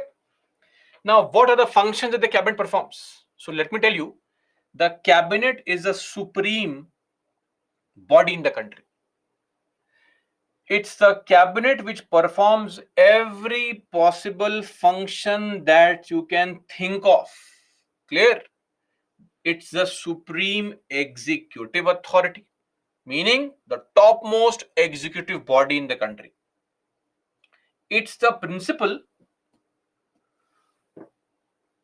policy making body. This is the body which makes all the policies. Other junior ministers simply approve the policy. If today Virat Kohli says, yes, you player, come here, Tilak Verma, go to bat at number 3. He says, okay, boss, I will. Simple. No questions being raised. Then it's a coordinating body, body which ensures coordination amongst various ministers. etc. Then it is this group of senior most ministers whose task is to prepare the budget, enact the budget, execute the budget. Now you will say, but sir, budget is presented and prepared by the finance minister. Finance minister is only preparing the details, right? The idea of budget starts 6-7 months back. Right now the task is going on, discussions going on, various ministers are planning what things to expect, or what, how much they want to spend money, what are the new plans, programs. They have started thinking on it. These cabinet ministers keep on meeting, and in those meetings they arrive at what will be the policy of our budget next year, with the approval of PM, of course. And then the finance minister has told, let's see, this is the basic criteria, please incorporate all these things somehow and prepare the budget. So the final nitty gritties are prepared by the Ministry of Finance, right? But largely it's the task of the cabinet only to prepare the budget, to also enact the budget, right? Ensure it to be tabled in the house, enactment of the budget. And once it is tabled, it is passed. So enactment is a passage of the budget, and also execution of the budget. Budget has to be executed, implemented, right? So in the parliament, when you see the finance minister tables the budget, the PM is acting surprised. Oh, this scheme also, that scheme also. He's jumping on his seat, smiling, laughing, being amazed and surprised. Let me tell you, he knows everything. Do you think the budget is being passed without his approval? He or she knows everything. They have to pretend that, oh, this also, great. Come on, finance minister, go for it, great. So that's just a sham for the public. They know everything. They're the ones who are responsible for everything. Then all senior level appointments are made by the prime minister and the senior ministers, the cabinet. Crisis management. If things go wrong, last overs of the match, right? 1 over, 9 runs required. You'll see all these top players come together. Virat Kohli, Rohit Sharma. They'll start discussing, right? And all the new players sitting on the boundaries, wondering, will I play the next match or not? I mean, of course. So in times of crisis, you have these members, ministers, senior ones who meet, decide what to do, what not to do, etc. And then they provide CEOs to the principal organs of government. Who are CEOs? Topmost posts. What's the organs of government? Organs of government refers to ministry. So who is a CEO? CEO is a topmost person. Who is the topmost person in the ministry? Minister. Simple, right? So ministers, that's what it is, right? You have a ministry. The ministry is being run by a minister. Then below the minister, we have the IAS officers,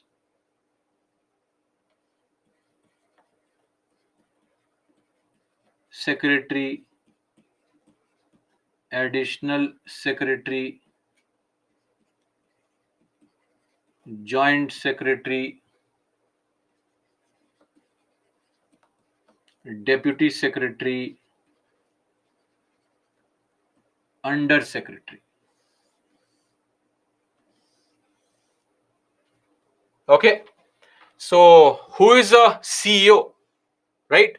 So the idea being the topmost person in any ministry is of course the minister, right? So that's the concept here. It is just the way of explaining that the minister is the chief executive officer of a ministry, CEO of a ministry. Clear? Okay. Then inner circle of prime minister. Ajay, one thing that we need to also understand, very important, is this point. How do we create ministries? If today, let's say I want to create a new ministry, I want to create a ministry for temple affairs. What steps needed to be taken? See, if you want to create a ministry for temple affairs, it's very, very simple. President of India makes rules for the convenient transaction of business and for the allocation of business amongst the said ministers, right? So how do you create a new ministry? To create a new ministry, very simple. As per Article 77 Clause 3, President makes rules. What kind of rules? Government of India allocation of business rules. These rules are of 1961. Now,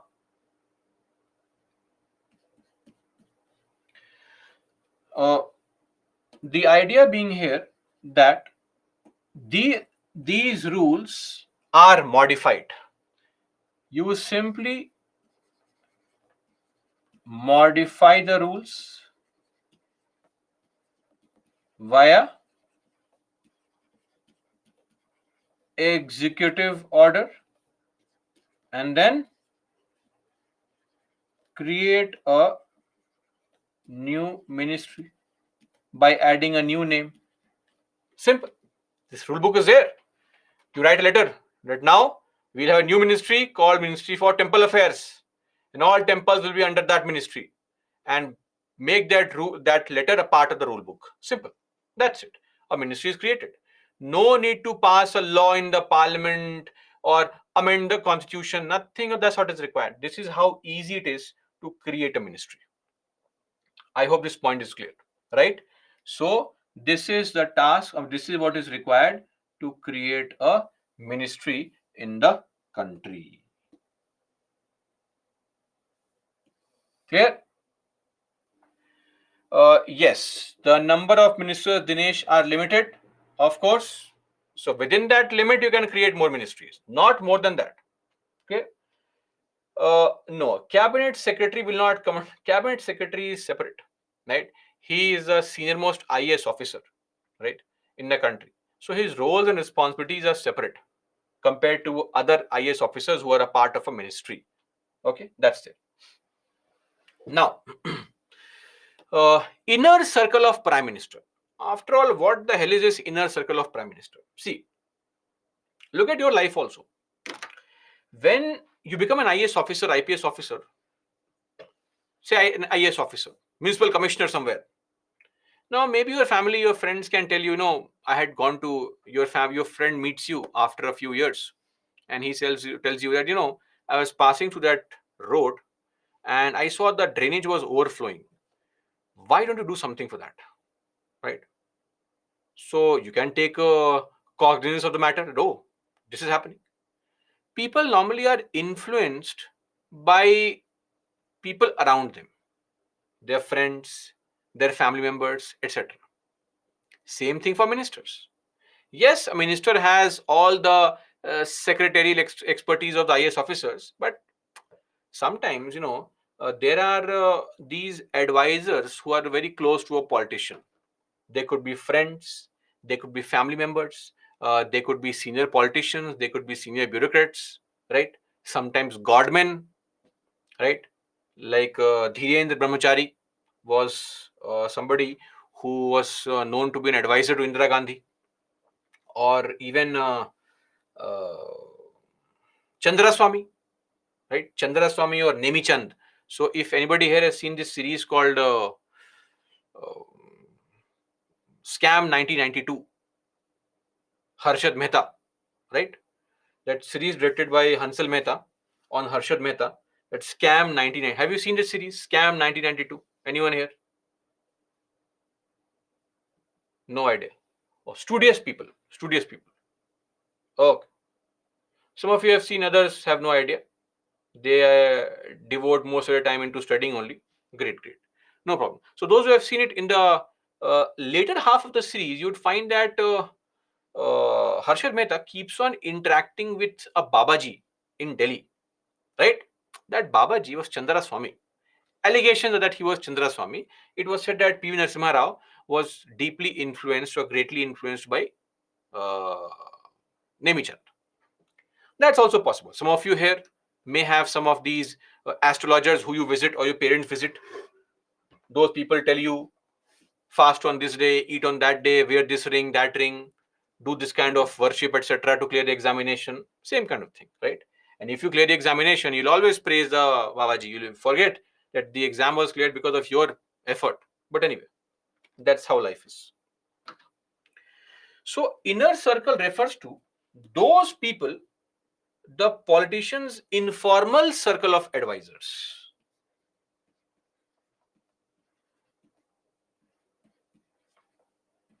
Ministers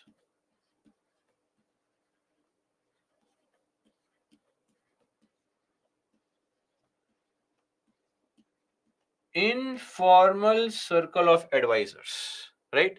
People who are actually responsible for running the country. Advise the PM and influence his or her decision making. Okay. This concept comes from USA. So back in 1829, there used to be a president called Andrew Jackson. Andrew Jackson was highly, I mean, he used to place a lot of mistrust on his government employees. So he never trusted the government staff. He would always take some advice from his friends and family members, going back to his home or meeting his friends in a pub, etc. So his group of advisors came to be known as the parlor cabinet or kitchen cabinet. It was like the country is being run from the household, from the kitchen of the president in USA. So we have taken the same turn. So, for example, Indira Gandhi, the allegation is that she was deeply influenced by her son Sanjay Gandhi, some senior politicians, etc. And she was also deeply influenced by Dhirendra Brahmachari, right? Or by some other senior bureaucrats, etc. So her group of people who was very close to her was known as kitchen cabinet. This is not some official term, it is a media coined term, kitchen cabinet. Okay. Or in the case of Rajiv Gandhi was a person who was largely getting advice from his school friends and batchmates from Dehradun, Doon School, etc. So his group of friends who used to advise him, that group was known as the Dehradun Brigade.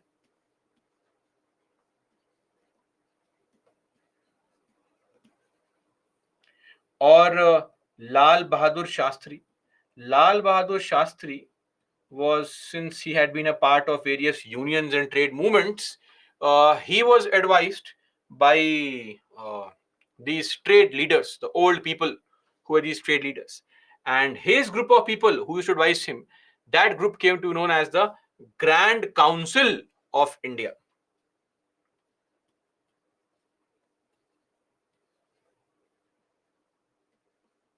Grand Council of India. So, inner circle of the prime minister. That's the concept of inner circle. That's the concept of kitchen cabinet. The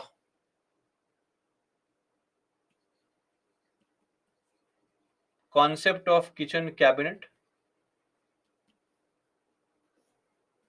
the origin is in USA and it's a media coined term. That is why you won't find this in the constitution. Are you clear? Nothing to explain here. It is just that it is that group, that group which very closely uh, informs, advises, and influences the decision making of the prime minister. That is what is called the inner circle of the prime minister. Like you have an inner circle of friends who will advise you and who have a lot of say in your decision making. Same thing for the president or PM also. Clear? So that is there with respect to the inner circle. I hope this point is clear. Pavitra as well, no doubt. Now, size of cabinet. What should be the size of the cabinet? Tell me. Two things. Cabinet is a reference here to the most important ministers. Should we have that size very huge? 60, 70 most important people. That's a bit too much. Or should that be just four people? Only four people are the senior most people. They handle everything in the country. PM is handling Ministry of Finance also. Home Minister is handling Defense Ministry also. That's also a problem. So cabinet size should not be too small or too large. Now please tell me what can be the possible problems or issues with a small sized cabinet.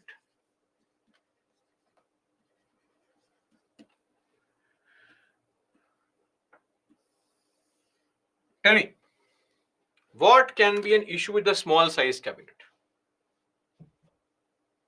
Please type in some responses.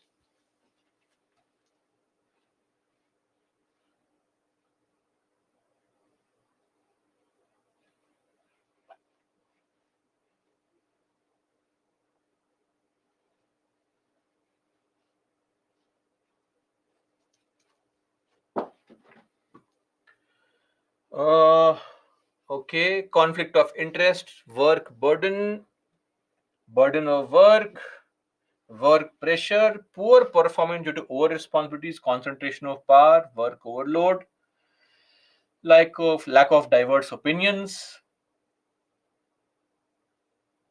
no larger perspective, burden on single ministry or minister, difficult to manage all work, not make quick action, narrow decision making. Okay, fair enough, fair enough.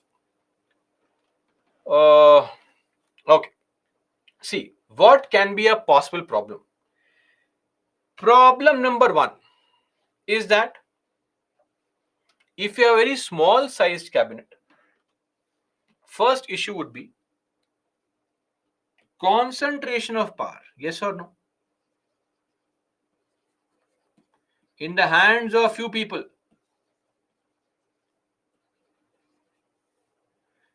Now, if we have one person handling multiple ministries, it also means that you are now burdening that person with various kinds of tasks.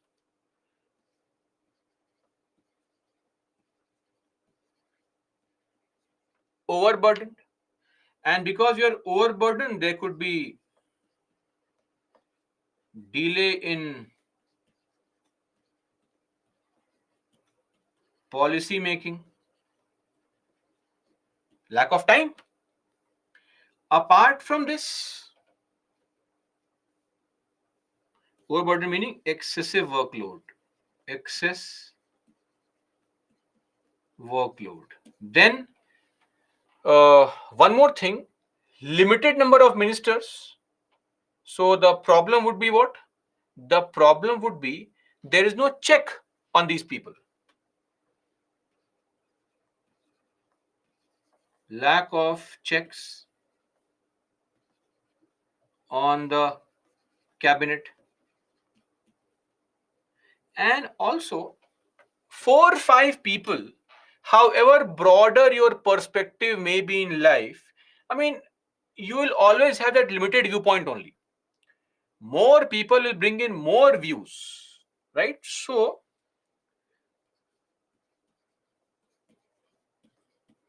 perspective is always going to be narrow. Narrow perspective, right?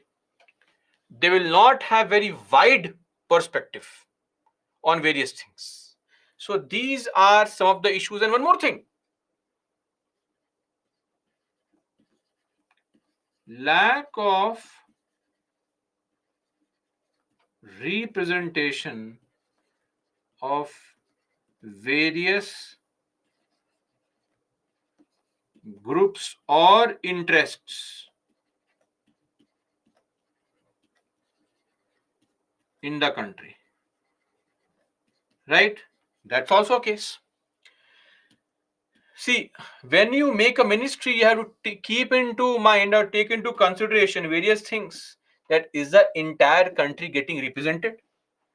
Do we have ministers from all the regions? Do we have ministers from genders, age groups, religion, language, caste? The country is diverse, and every caste or religious group must be represented adequately. That gives us a sense of ownership, right? A sense of ownership in the government's decision making. That okay, my community, one person is there as a minister. This means my community is being respected by the government.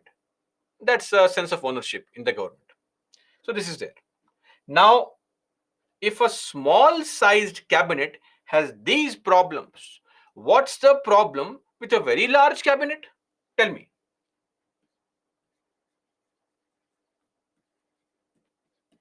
Issues with large cabinet, 50 people, all senior ministers. Then what's the problem? Tell me. Okay, more expensive, time consuming, diversified power, difficult to take decisions, time consuming. Okay, conflict of interest, groupings within the cabinet, unnecessary expenditure, so many views, lots of opinion, multiple opinions. So eventually, because of multiple opinions, it would only result in more discussions, more delays, right? So here, of course, the first point that every person wants to say with respect to the large size cabinet is that firstly, uh, excessive discussions again causes delay.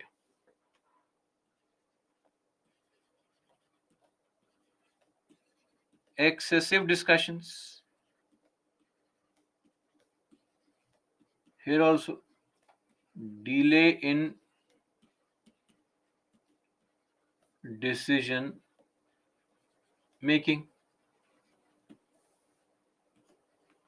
Secondly, here possibility of conflict, possibility of consistent conflict amongst all these ministers. Too many people always keep on fighting, right? Then additional expenditure, more senior people, more allowances on the CFI. What is CFI? Consolidated Fund of India, right? Then we have too many ministers. Minister for road number one, minister for road number two. Sometimes it can be irrational division of work, creating useless ministries. Okay. One more thing. As we said that there will be discussions, deliberations, possibility of conflicts will be there, expenditure is there, irrational division of work is there. Then also all the senior people, if you are there in the ministry only, then no senior party member may be present to question these ministers from outside. And also, if more people are there in every such decision making process, secrecy maintenance could be a challenge.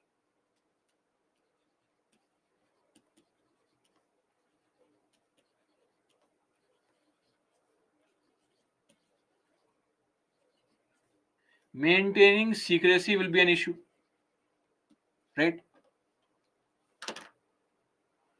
So, what exactly is the right approach? The right approach is, of course, the middle path. Neither have a too large size cabinet or a too small a cabinet. Middle path, middle approach. That is what is the right way, the right size. There is no fixed number 22, 18, no. But medium sized cabinet would be an ideal way to go forward, neither too small nor too large, because these may have these kind of issues. Okay. Pavitra, come on, don't ask me CFI. It will be take too much of time. See the videos of the past week. CFI refers to the account where the all the money of government is kept. Simple. All government money is kept in CFI, and every single penny the government spends comes out of CFI, but with the approval of Parliament. That's it. Simple. Satish, fourth point. Satish, fourth point refer. Are we all ready and available in the class? Don't run around here and there. Okay? Please focus on the class. So, fourth point refers to the idea that, see, if there are only few people, their vision, their ideology, their perspective on any topic is going to be limited, narrow, right? So, the perspective of few people will always be narrow or limited. That's the concern. We want a broader perspective, bring in more people who can give their point of view on policy making, which will encompass other groups also. And the last point is the lack of representation. So if you have only 4 or 5 people in the ministry, then a lot of other groups in the country may not feel any association with the executive, with the government. So when you have more people from various parts of the country, various regions, various religions, various castes, various genders, age groups, etc., then every group in the society, every community tends to have that sense of association also with the government. That my group is there represented in the government. That's it. I hope the point is clear.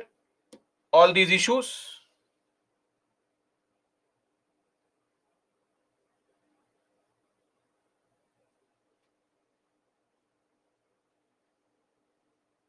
Babatosh, if foreign minister is IFS or CM, Babatosh, I've answered this question here. Foreign minister is a part of Council of Ministers. Parshuram, I just took a small screenshot of the entire list of 30 ministers. Right? So he's a part of that. Don't worry. Council of Ministers and Cabinet Ministers are same. Somebody asked a question, guys. I would like you to answer. Babatosh says, is COM and Cabinet Minister same? How will you respond to it? Tell me. Are they same? Or what is the best way to explain?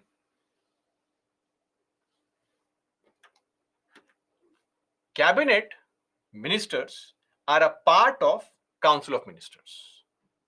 I don't see the difficulty here to understand this diagram. Right? Anybody can make out that Council of Ministers is a part of Cabinet.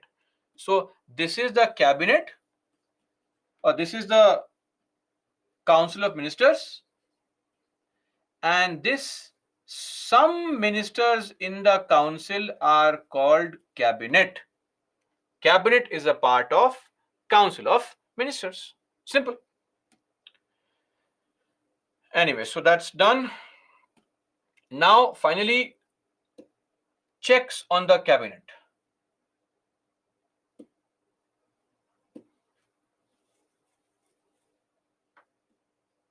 So, what are the checks on the cabinet? Tell me how to keep a check on the cabinet.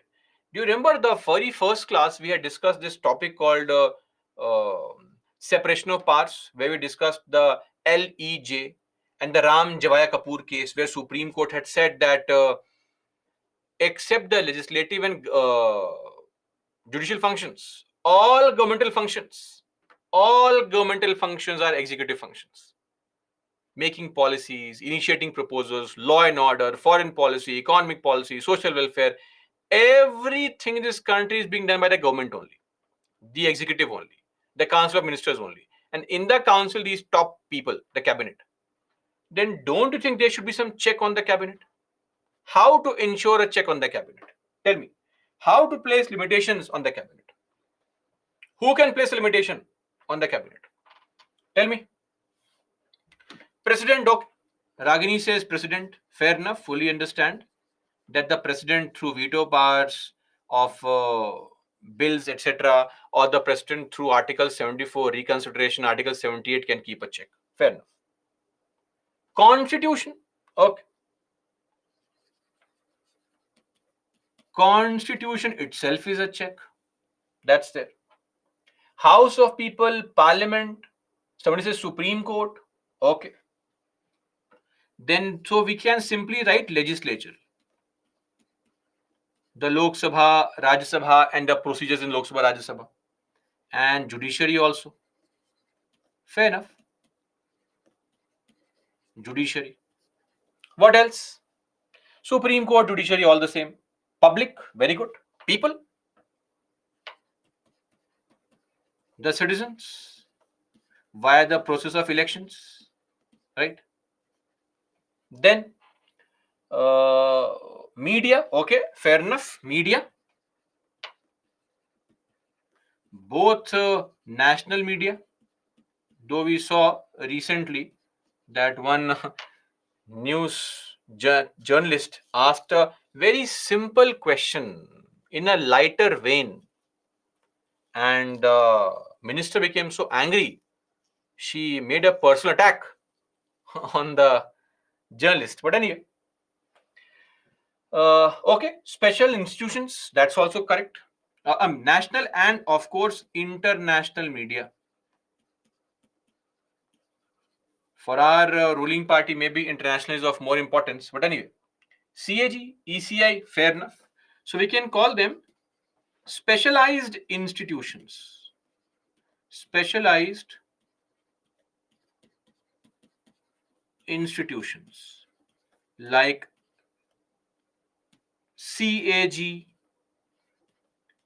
Comptroller and Auditor General, Election Commission of India, bodies like Lokpal, etc. You'll be studying these bodies in your governance classes separately.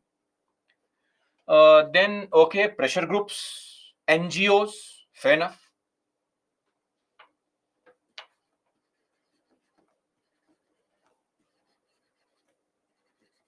Pressure groups, NGOs, etc. International organizations, that's also correct.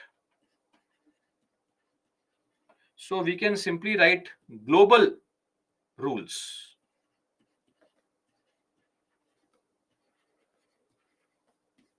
And global bodies like UNO, IMF, World Trade Organization, etc. Opposition, yes. Legislature, opposition is here only.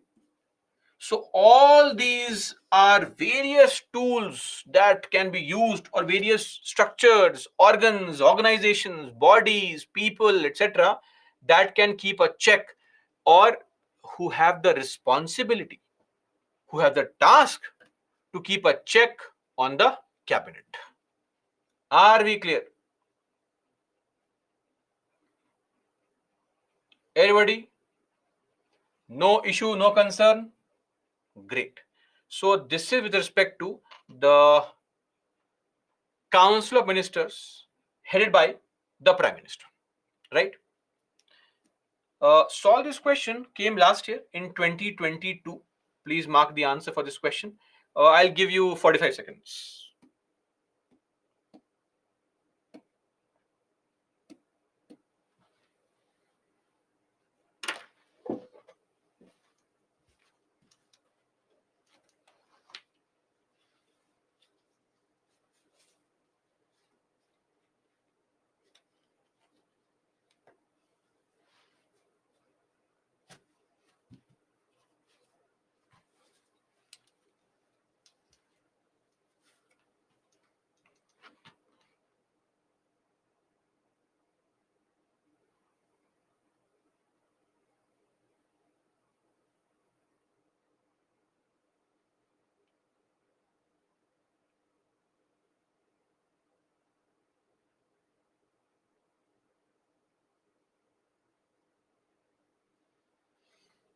A lot of you marked C as the answer.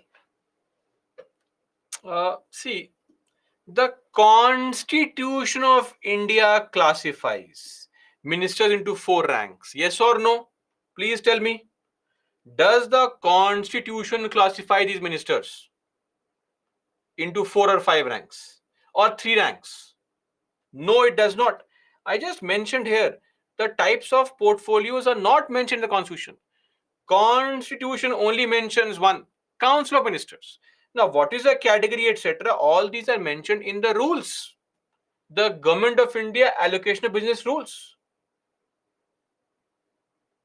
Okay. So, one is wrong. Secondly, the total number of ministers in the union government, including PM, shall not exceed 15% of the members in the Lok Sabha. Yes, that is correct. One is wrong, two is correct. B, two only is the right answer. Okay. Ghulam Mustafa, sir, two only. No, Ghulam Mustafa, understand. Consider the following statements. Which of the statement is correct? So, two is correct. And when the question says how many statements are correct, one only, two, both, then we'll mark one only. Difference. Are we clear? To others also. So here the answer is B. One more question. Please mark the answer asked in 2017. I'll give you a minute. It's slightly longer. It takes some time. So read.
Okay.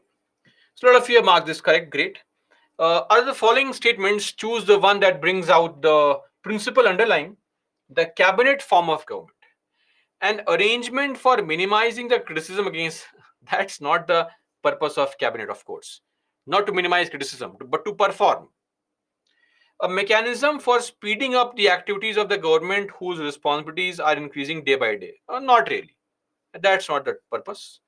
A mechanism of parliamentary democracy for ensuring collective responsibility. Yes, that's the purpose of cabinet, to ensure collective responsibility. C. A device for strengthening the hands of the head of the government whose hold over the people is in a state of decline. So all these nonsensical kind of things were mentioned. But C is the right answer. That's it. We are done with our discussion on the what? Prime Minister and Council of Ministers. So, in your Lakshmikant, you have two chapters. They have separated it. Makes no sense, right? But of course, if you don't give too many chapters, you will say, I won't pay so much money for the book. I want more chapters, relevant or irrelevant. That's there. Maybe that's the logic behind having two chapters separately. But for us, it's one common topic. Secondly, also important is this point. In case anybody here wants to or is reading Indian Constitution at work, that NCRT book, you can refer to chapter 4 in that book. Clear? If you are, this is optional. This is optional. This also is optional only. I mean, if you mug up the PPT information, that is sufficient. Cases, not really. Important articles, we know the important articles. We have Article 74, Article 75, and Article 78. Apart from this, we saw one schedule also. Which schedule was that? Schedule 3. And what is Schedule 3? Schedule 3 is what? Tell me quickly. The oath and affirmation of the ministers and other people like the candidates, etc. That is there. We are done. Now let's move on to cabinet committees. No, Pavitra, 2 we had studied in the chapter president only, not here. So 2 is already covered. Cabinet committees. Okay. Cabinet committees are primarily a group of cabinet ministers. Let me just help you understand the chain of events, the flow of events.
Uh, Give me a minute, guys. Just a sec. Just hold on, please.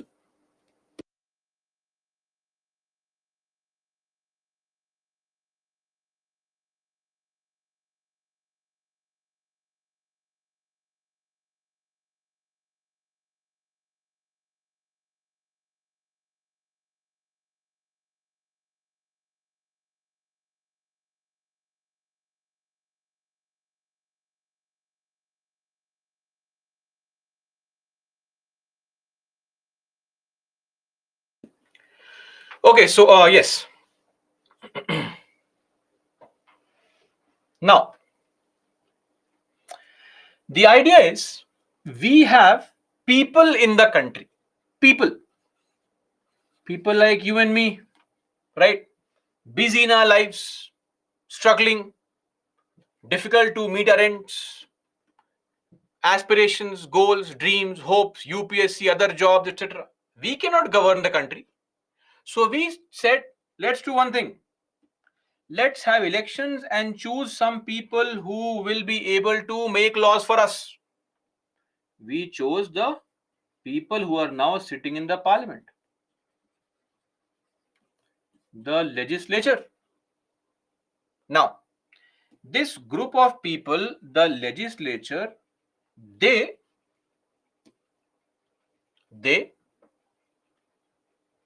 amongst themselves chose a group of people called the executive, the government, the council of ministers, COM, council of ministers, or you can call the executive, or you can call it the government.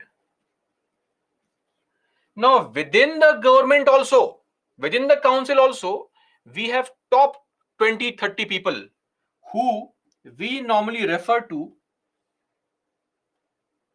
as cabinet. Cabinet. And finally, let simply I'll ask you one question. Cabinet comprises of 25, 30 people, all senior ministers. Now think of this. India is facing some pandemic, right? Pandemic. Do you think we need the minister for art and culture there in the meeting? Not required. Not required. If India is going to have a plan for a war with Pakistan, minister for education may not be needed. Minister for defense, mandatory. Clear? So for selective tasks, why do I have to call all the ministers of cabinet again and again? Why don't I, for a specific task, call 5 ministers? This, let's say there's an economic decision to be taken, approving some industry, some project. Why do you need the home minister there or defense minister there? Makes no sense. So maybe what is more important there is to have the minister for environment, minister for commerce. So for selective tasks, we can choose, okay, you 5 ministers, come, let's have meeting. That means we have further narrowed down the decision making to a small group, and that group is what is referred to a committee comprising of cabinet ministers, called a cabinet committee. Did we understand this chain of events, everybody? Or there's an issue? Please tell me. No problem? Great. So these cabinet committees are not mentioned in the constitution. They are extra constitutional, meaning not mentioned in the constitution. Where are they mentioned? There is an Article 77 Clause 3. Remember?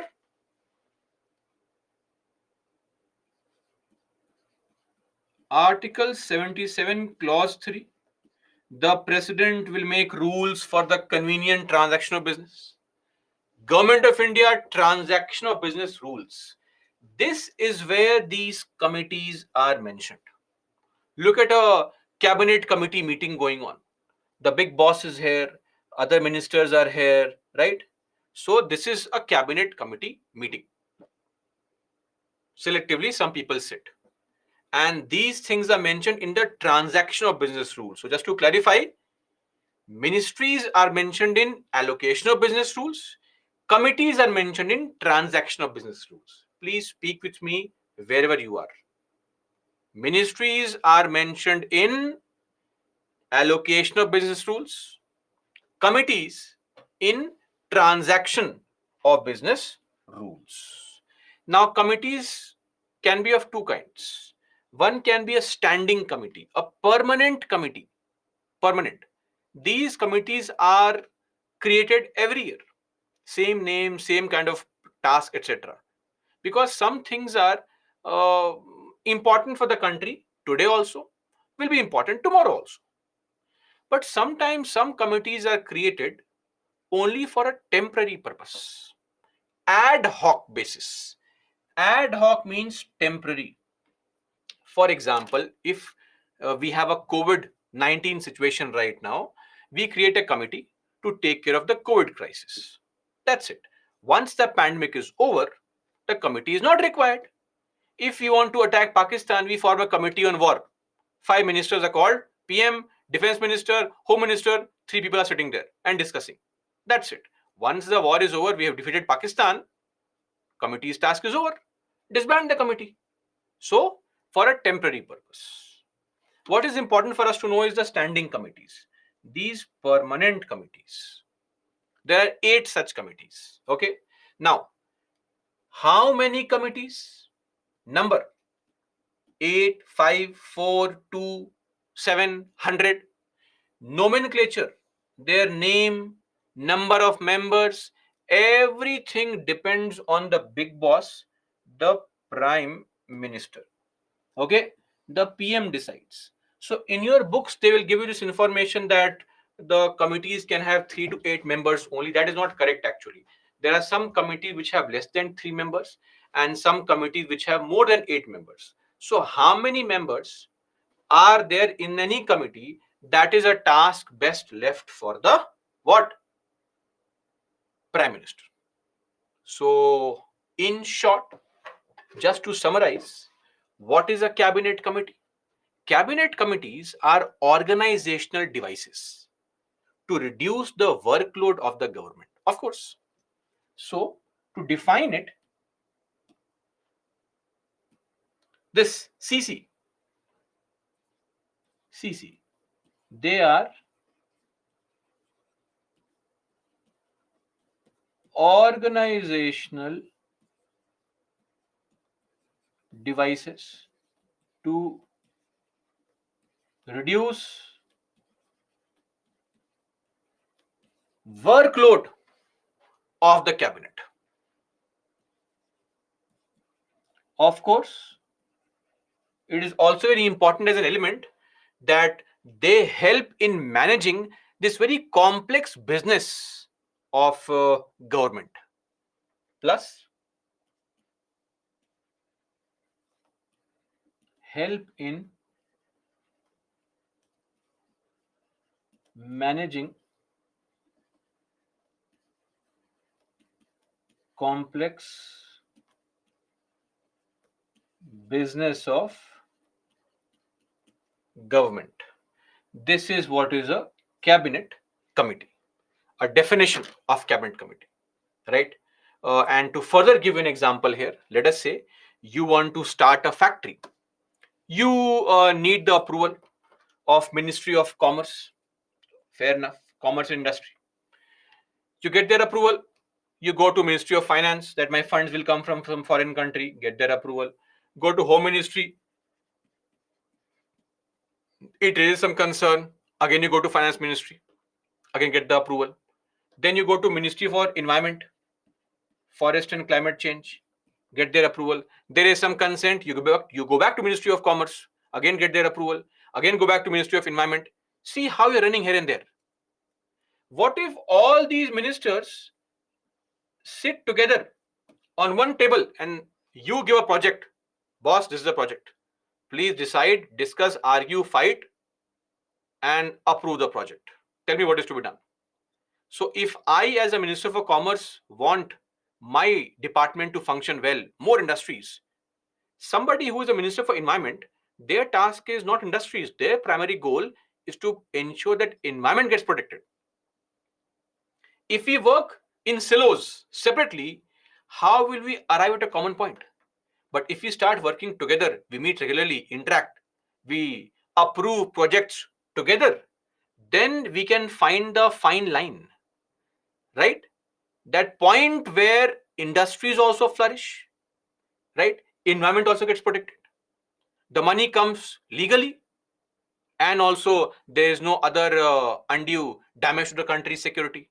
So various ministers come together to perform these tasks to also ensure that each other is accountable, responsible, a more collective decision making takes place, etc. That's the concept of cabinet committee. Okay?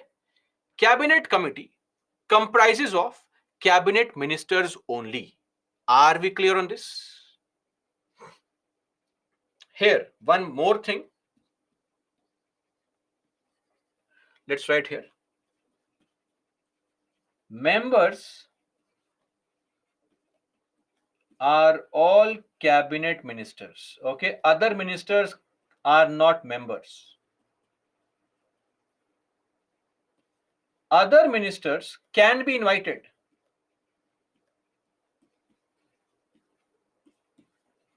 Or even outsiders can be invited. They are referred to as special invitees. Okay. So that is a reference to the members. I hope this point is clear. Now let's do one thing. Let's take a break for now. After the break, we'll take up for discussion various types of committees and very briefly their functions that they perform. then some advantages, some challenges, and we are done with this topic. Okay, let's take a break. Be back at 3:40. 3:40 is the end of break. And before we end, let's show the leaderboard also. Nikhil Garg is a lone topper with 16 correct answers. And Kambapati at number 2 with Anish John, then Sushant, then we have Besti Kumari, Panyala, Sherlin, Vinod, Ragini, Sakshi, Pooja, Rana Bhim, and then we have Satish, Yuvraj, Sakti, Shahid, Choin, Deepshikha, Himaja, then Vedant, Sushant Burman, etc. Okay, great. That's it. Let's meet for a break. Be back at 3:40.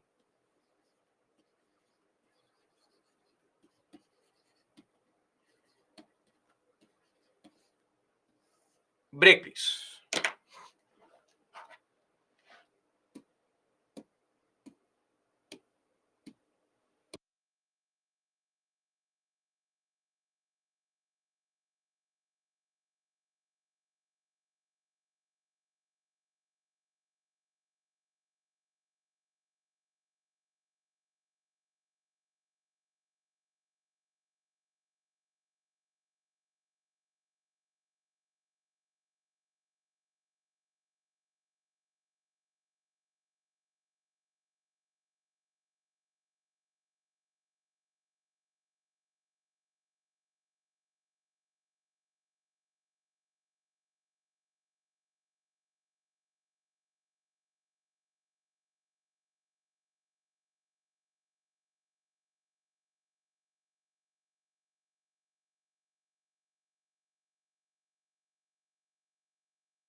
वो जो है सो